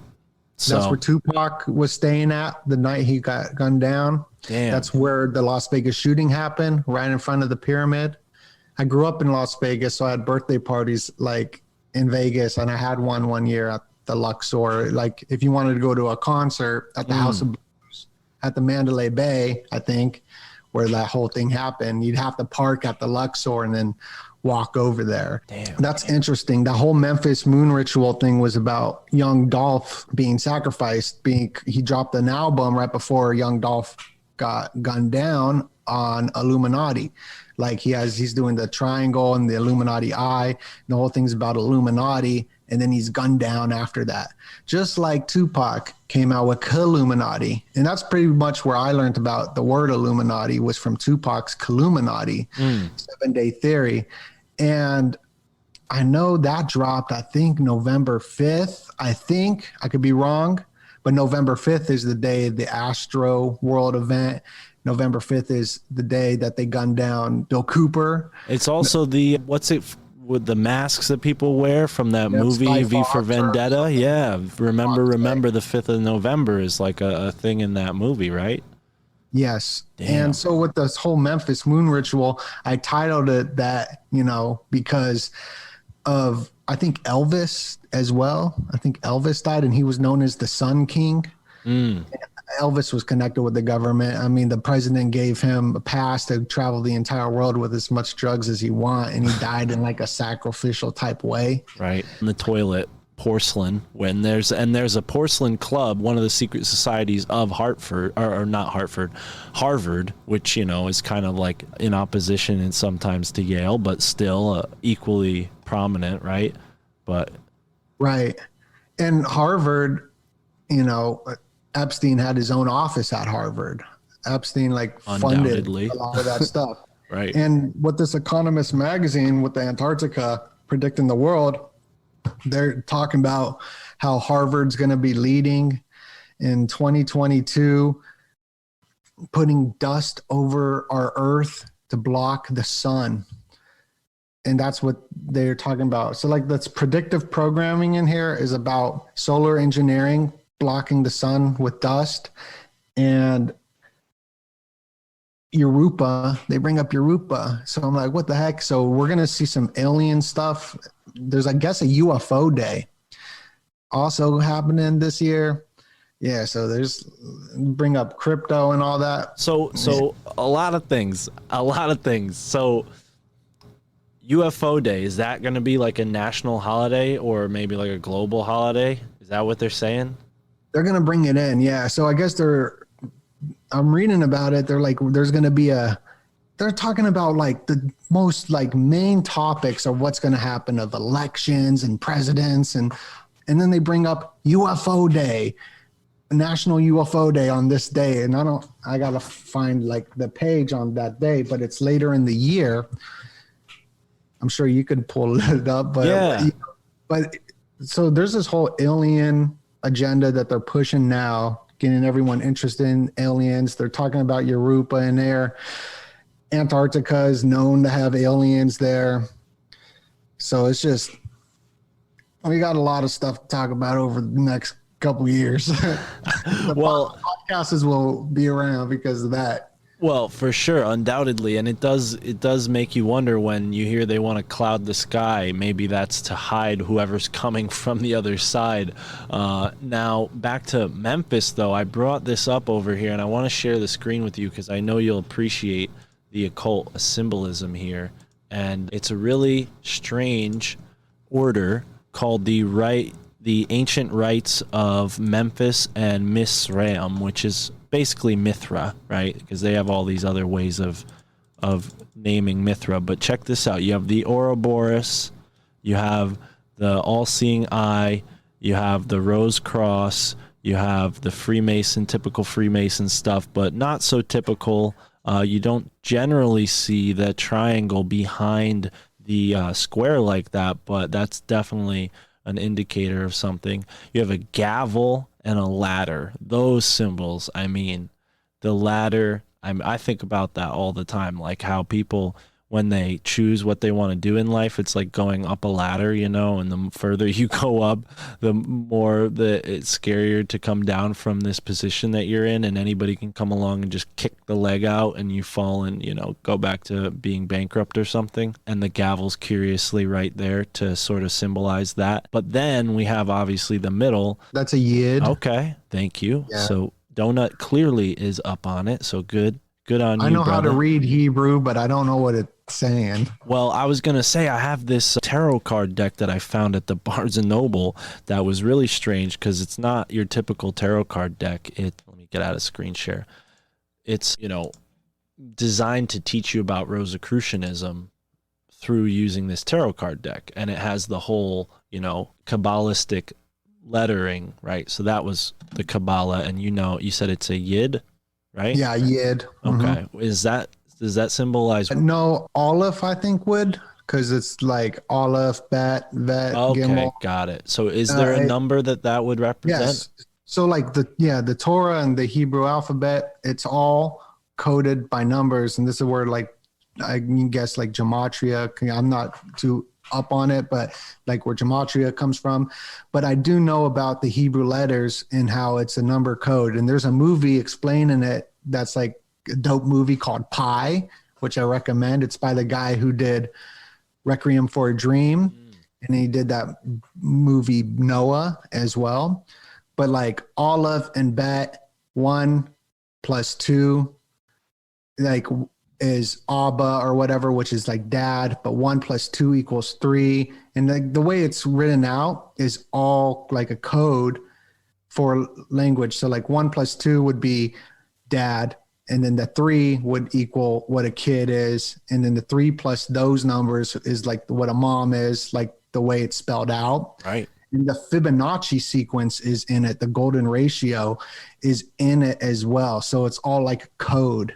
Absolutely. Yeah. And that's why, you know, again, a big reason why our families think we're crazy from time to time, because when you start making these connections and then sharing them with other people, if they haven't done the legwork to kind of familiarize themselves with the code that we are now deciphering, they're even more baffled because now they're being hit with a code on top of a code because we're trying to decode things. And, you know, you put it very well there.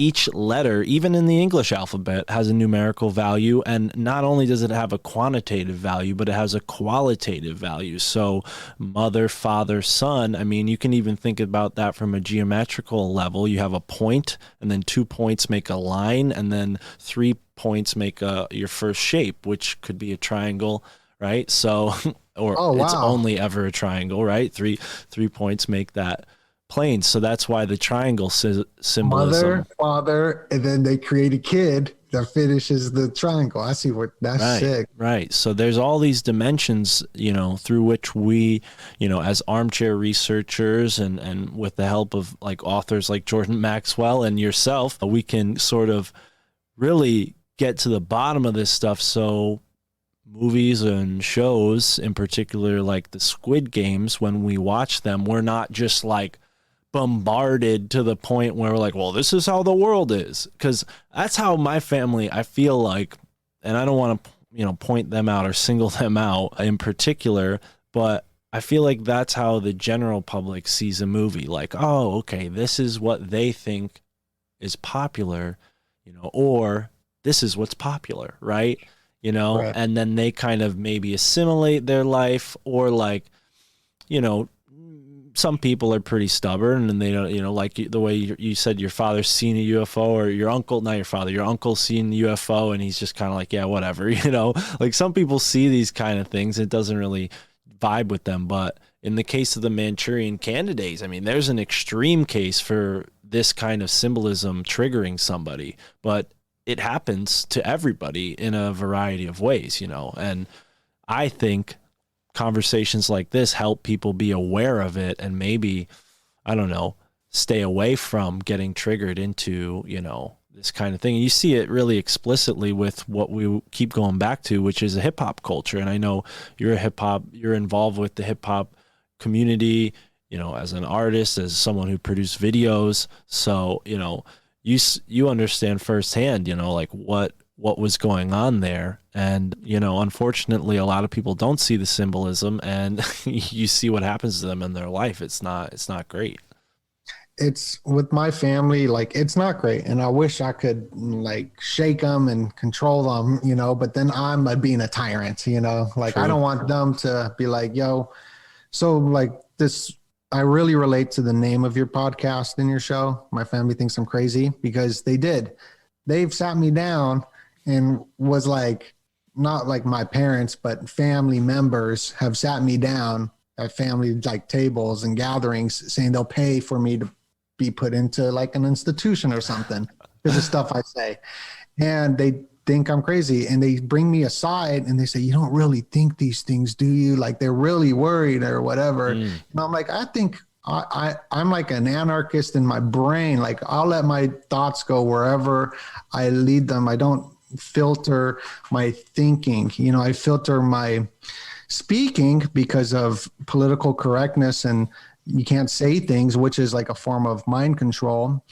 But where I'm at now is that I just accept and allow them to be whoever they want. Like I can see their life just crashing down, and I just show up as an example. I'm like, oh, I do this, especially with what's going on now, like how it's so divided between what to do for a solution for what's going on in our world. Right. And I can see that their lives don't go well, and my life keeps going better and better and better. And I just love them. I just have love and acceptance, and I can't tell them what to do or think, because then I'm being the same government that wants to, like, so the government tells me what to do and think. I don't want that.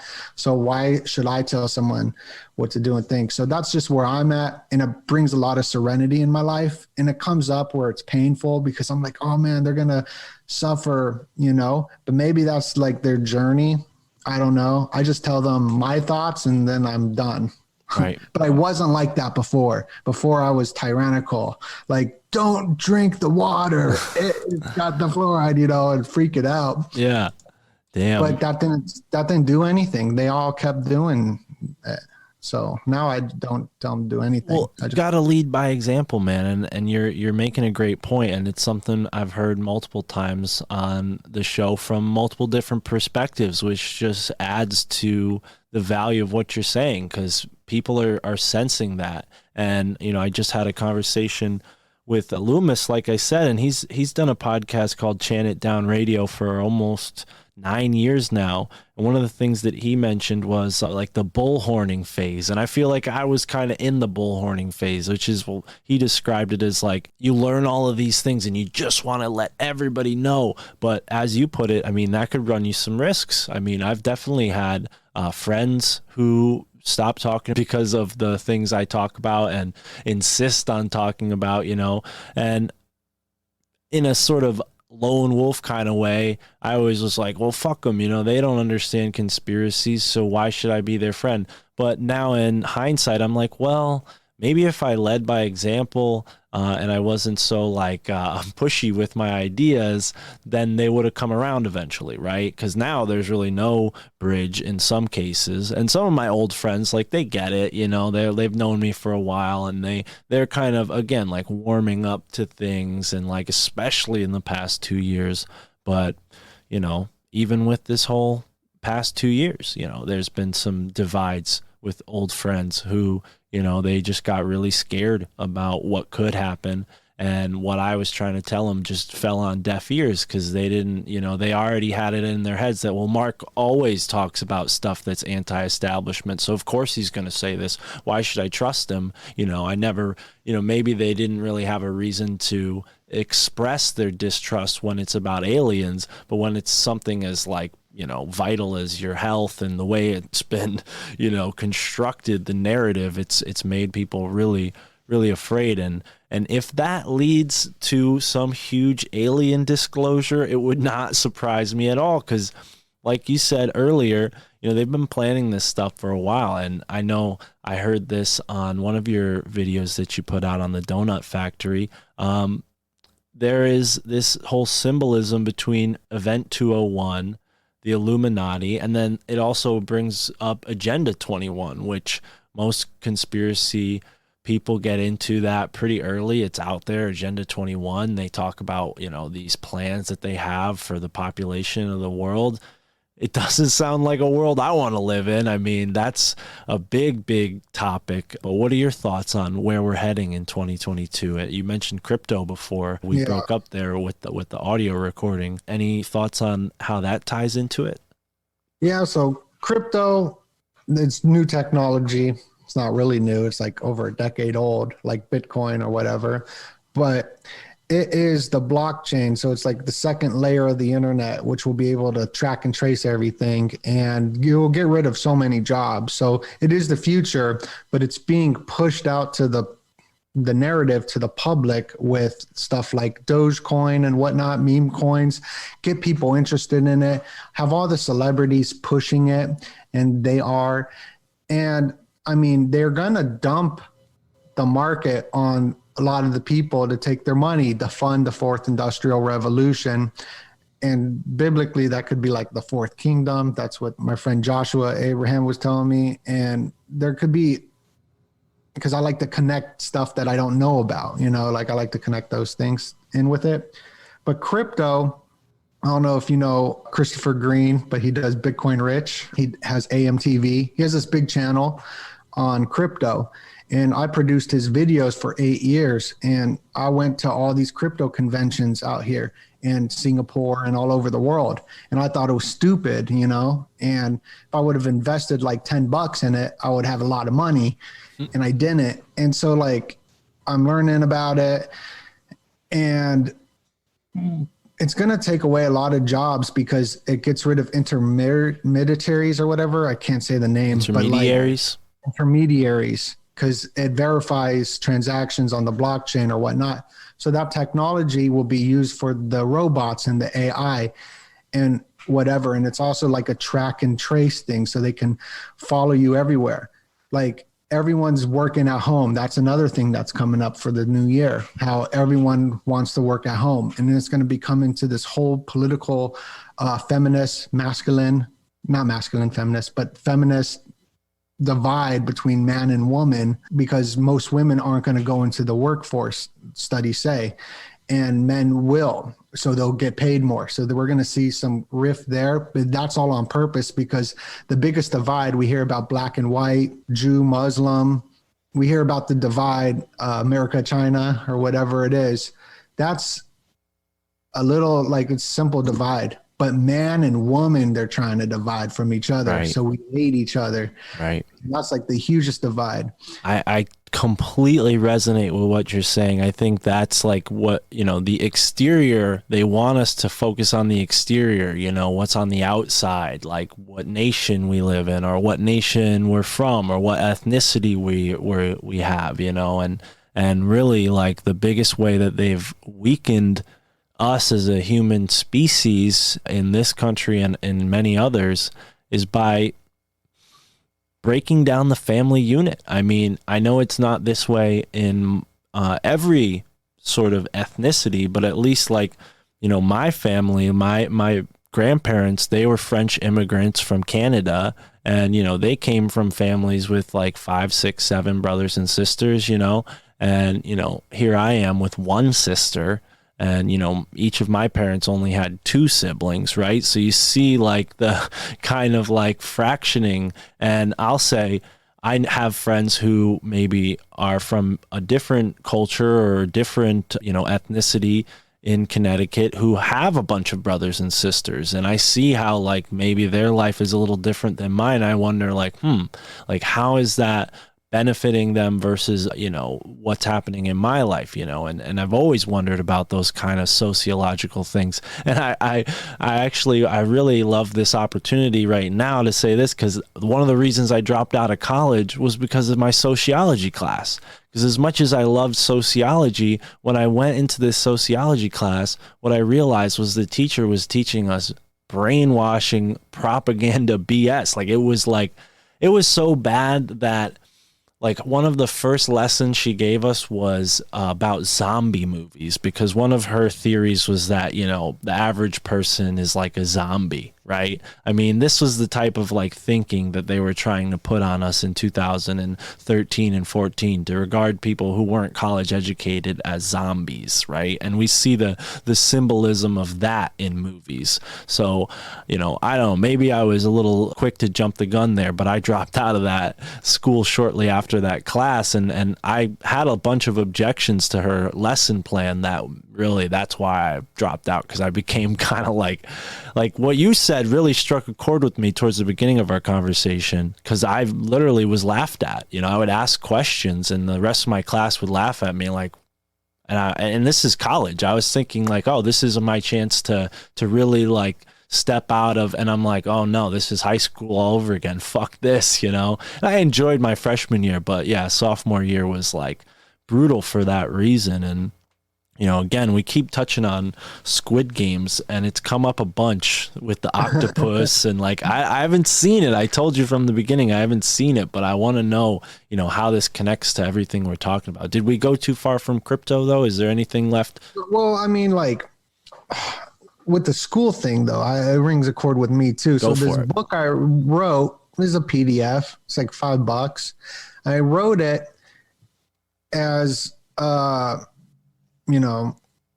was during the lockdown, and it was right in the beginning, and I was making videos on it, giving my opinion. So it was pretty like fresh opinion, because now it's been so saturated that even me in the whole conspiracy realm, I'm taking more stuff from other people too. So even I've been deluded as well. But Guilty. It was pretty fresh of like, right. It's cool because it was right when it was happening, what I was talking about and studying at that time. And it was about like psychology mainly. And a lot of stuff that I learned from listening to Syrian and David talk about autophobia from like 4 years ago or whatever, and how people have a fear of being alone. Because I've had that too. Like, I don't want to be alone. I want to keep partying and go out, and I don't want to go home. And then I started working on that a lot, that being okay, being alone, being okay with myself, with therapy and whatever. And then when the world was getting locked down, I was like, bro, people are going to freak out because the whole culture that we live in is alcoholic, violent, narcissistic. Narcissism is pretty much the lack of feeling one's own emotion. And on a scale of like being able to and not, because they kill off the emotion. And our whole world is built off of like, I'm not allowed to have feelings or emotions, and men and women. And I just knew our society was already screwed. And then this lockdown happened. So I wrote a lot about that in it. I touched on the Wi-Fi Mantis a little bit as well. But it was fresh. It was like right when it was happening, before I got a lot of information from other channels. So I like it, but it's not really a book, I would say. Okay. But it's cool though. I think it should be a book. I tried to publish it, but nobody would publish it because of copyright issues, because I stole a lot of images. So I'm rewriting it now, and I'm going to have it. It's going to be super dope, but I don't know how long it's going to take. I definitely, I would love to help with that too. I don't know if this made it in the recording, but you mentioned the audio thing. But yeah, there's a couple of ways to do that. I've actually been looking into a lot of stuff in that realm myself. But on the copyright images, there are ways you could get around that. I think there's a couple books that I have that, There's so many books with images in it. Yeah, I think, maybe like a guerrilla publishing style. Because with the internet, you could just sell your books directly to your audience. I mean, that, like, who's stopping you there? Obviously, you don't have like the printing equipment at home, but I think there are companies that'll print that for you. I don't know. We'll talk about that off the air, but I definitely want to put the link in the description, so folks, go check out the PDF of that book, because like you said, it's still cool, even though you can't publish it with the copyright images. Those images are a big part of what you do anyways. When you're talking about your videos earlier, like, you need these visuals, and those are some of my favorite books, especially when I was younger. I would love the books with visuals, because it's just, for my mind, I need that. I don't know. Yeah, the symbols. We see in symbols, we dream in symbols, our language is written in symbols. So people think symbols are evil, but they're not. Like, the symbols are just like what we see. Right. And I think it's connecting to the other side of the brain, which is like the left and right, like a battery. That's why I really liked your last show about Tataria and the star. I don't know what it was called, the sports star. I have to look into that. Forts, yeah. Star Forts. It opened my mind so much more on the brain, how it's like left and right, and how a battery works with the left and right or whatever. And the moon goes up and down with the sun, the left and right kind of thing. Have you ever heard of the Wardenclyffe Tower? No. So, all right. So Nikola Tesla built this Wardenclyffe Tower on the north shore of Long Island in the year like 1900. And a few years later, they dismantled it because he ran out of money and nobody wanted to do this project. And also this other competitor had figured out a way to send communication through wires, right? But Tesla, he never wanted to use wires. He was like, we could just send energy through the ground. So what his tower did was, it had this well underneath it, had these chambers underneath it, and the tower spun around, right? And when it was operating, when they were testing it, people in the area reported seeing big flashes of electricity coming off of the tower. And Tesla famously said in one of the newspapers something like, well, if people were up later, they would have seen far stranger things, and they were definitely sending energy, or trying to send energy, through the ground, which, if you go into the ley line stuff, you'll find a lot of information about England. But those energy currents that they called ley lines, like we talked about a little earlier, are also called dragon lines in Asia. And, they're all over the US. I even was reading a book where they say Disney in California is on top of 3 ley lines that intersect. And the carousel, much like Tesla's tower that spins, the carousel was placed right where those ley lines are, spinning the energy around the park. So whether that energy is good or bad, or what that does for us, clearly, as you're putting it, we have an electrical nature to our being. So there's got to be something that happens. And especially with the Tartaria stuff, you see all this stuff about, electric cities and all that. So It's fascinating, man. I'm excited to see when you And get into Tartaria. That's what Scranton is the electric city. Right. And we're going into the office. And dude, that last episode was so dope. Oh, and I Thank remember you. you talking about that book, and I want to read that book about, and you guys were talking about the Ferris wheel too, which could have been Right. the energy cycling. And then you look at like Egypt from above and the pyramids, it looks like a computer, like Yeah. microchip. Even The the way one this- in Mesoamerica looks like a computer chip as well, right? So Yeah. it's like it wasn't just one place where they were building this type of architecture. That to me is always like, oh, okay, there's a method here, you know, there's something going on here. It's not just, you know, for decoration. So when you were talking about that, it really like made my imagination kind of go and open my mind a lot, where like you fly in the plane, you see the cities are like circuit boards as well. And that's what your guest was talking about. The city looks like a circuit board, and everybody's getting nanotechnology, Elon Musk Neuralink, you know, and all this and whatever other nano stuff out there, like, you know, the Neuralace that Grimes pushes and these celebrities where the transhumanism agenda pretty much becoming like a cyborg connecting, you know what I'm talking about. Everyone listening knows what I'm talking about. But like how if everybody's connected like a robot to these circuit boards, like moving around like a circuit board, like just stuff like that I was thinking about. And yeah, that episode was good, dude. Thank you, man. Thank you. I didn't know that point about the electric city in Scranton. I didn't realize that. So I drove around there once, and it's an odd place. It's not the friendliest city, but it's got some cool architecture and some good food. I had a burger there. I want to go there. It's close to you? Well, close for me isn't close for the average person. I like to drive, but yeah, it's like a 4-hour drive. I mean, East Coast is all pretty, you know, pretty close to each other. I've been as far south as Virginia, as far west as Colorado, so I like to drive. But yeah, Pennsylvania is not too far. Connecticut, if people ever come here, I mean, Yale University is definitely strange, like the Skull and Bones building. I've had some weird experiences surrounding that whole place, and, you know, just Hartford as well, which didn't really dawn on me until more recently, but they have a Trinity College in Hartford, and there's also a Trinity College in England somewhere, and I think one in Dublin, Ireland too, and that's definitely... The drink I'm drinking is called Trinity. Synchronicity.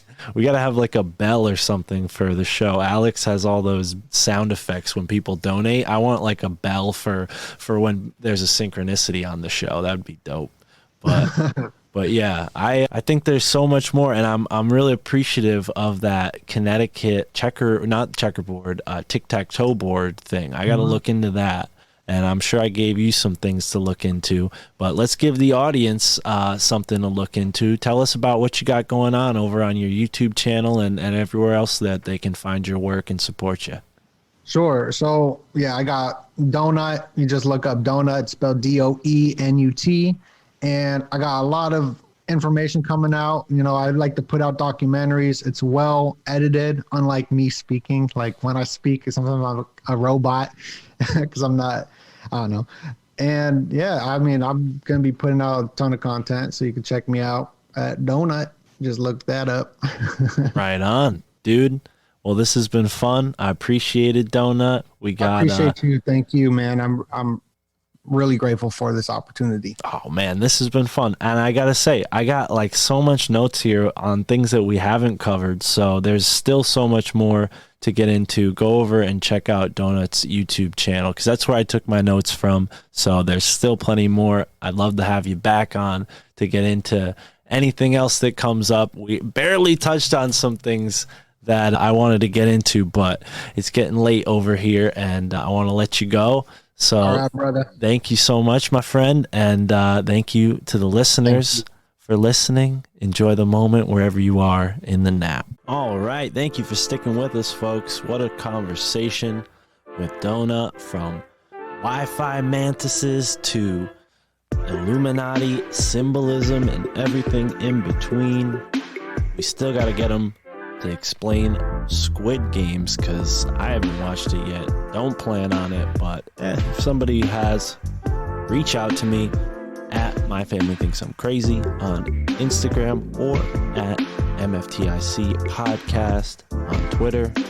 You can go to our website, myfamilythinksimcrazy.com, to figure out all the ways to support the show so that you can keep this train on the tracks. I can't do it without your help. And you can also find my email there if you want to get in touch with us through the website. That's a good way to get to me directly. If you didn't notice, we have merch. That's right. Shout out to Starving Artwork, who made some pretty cool designs for us. Those designs are available in a variety of different shapes and sizes of t-shirts, sweaters, long sleeve shirts. We got it all on the merch website.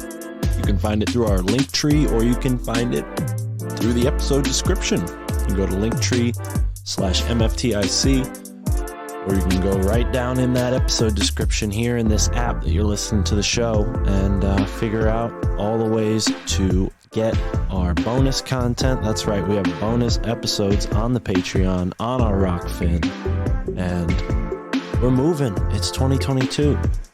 Not much to say this episode. We have a new patron that's going to get a new spirit animal name, but I did the outros out of order, so I'm going to wait and not do it this episode. I'll do it after the next couple folks who have signed up, including today's guest. So shout out to Doe-Nut. Thank you for your support, brother. You got a spirit animal name. And everybody who's listening to this show, maybe it's your first time checking it out. This is the My Family Thinks I'm Crazy podcast. Thank you for tuning in. We might not have the same content that you get with Doe-Nut with the videos and whatnot, but if you go over to Rockfin, you can find all of that. If you go over to our Patreon, you can find all of that. Obviously, our YouTube is pretty much just audio, but I do plan on changing that up eventually. We might have some cool stuff on YouTube pretty soon, if they'll let us be there. We've already had strikes on several videos that have been taken down forever. James from We the People Radio and Corey Daniels from thephoenixenigma.com. So YouTube, we recognize, it's not a place to stick around, but if it helps us introduce new folks to the show, well, then it would be dumb not to be there, right? So that's the same reason why we're on Instagram and the reason we're on Twitter. And excuse me, never going to be on Facebook. Too many family members on Facebook. They just cause trouble. So here we are, folks, in the My Family Thinks I'm Crazy outro. Support the show, get the bonus content, get a spirit animal name. Just put out a new episode of the Library of the Mystagogue, talking about some of the new books that I've got. And for everyone who has signed up for the Best Friend Book Club and hasn't received their book yet, don't worry. I'm sending it real soon. And thank you, big shout out to our friend who ordered a necklace from our store. Really appreciate that. I'm going to be packaging it up real soon and shipping it out. I know it's delayed. I'm very sorry about that, but don't worry. You'll get it. I promise. And if that sounds like something you're curious about, go check it out. We got some artwork. We got some jewelry for sale, all made by yours truly. The artwork made by my girlfriend, Tara. So go ahead and check out the artwork. Anyways, like I said, thank you for being here. Thank you for listening. Be sure to follow Doe-Nut on YouTube at the Doe-Nut Factory if you are not already. And if you're here from the Doe-Nut Factory, give us a like and a follow and all that good stuff. Subscribe and enjoy the show. Thank you for being here and enjoy the moment wherever you are in the now. Peace.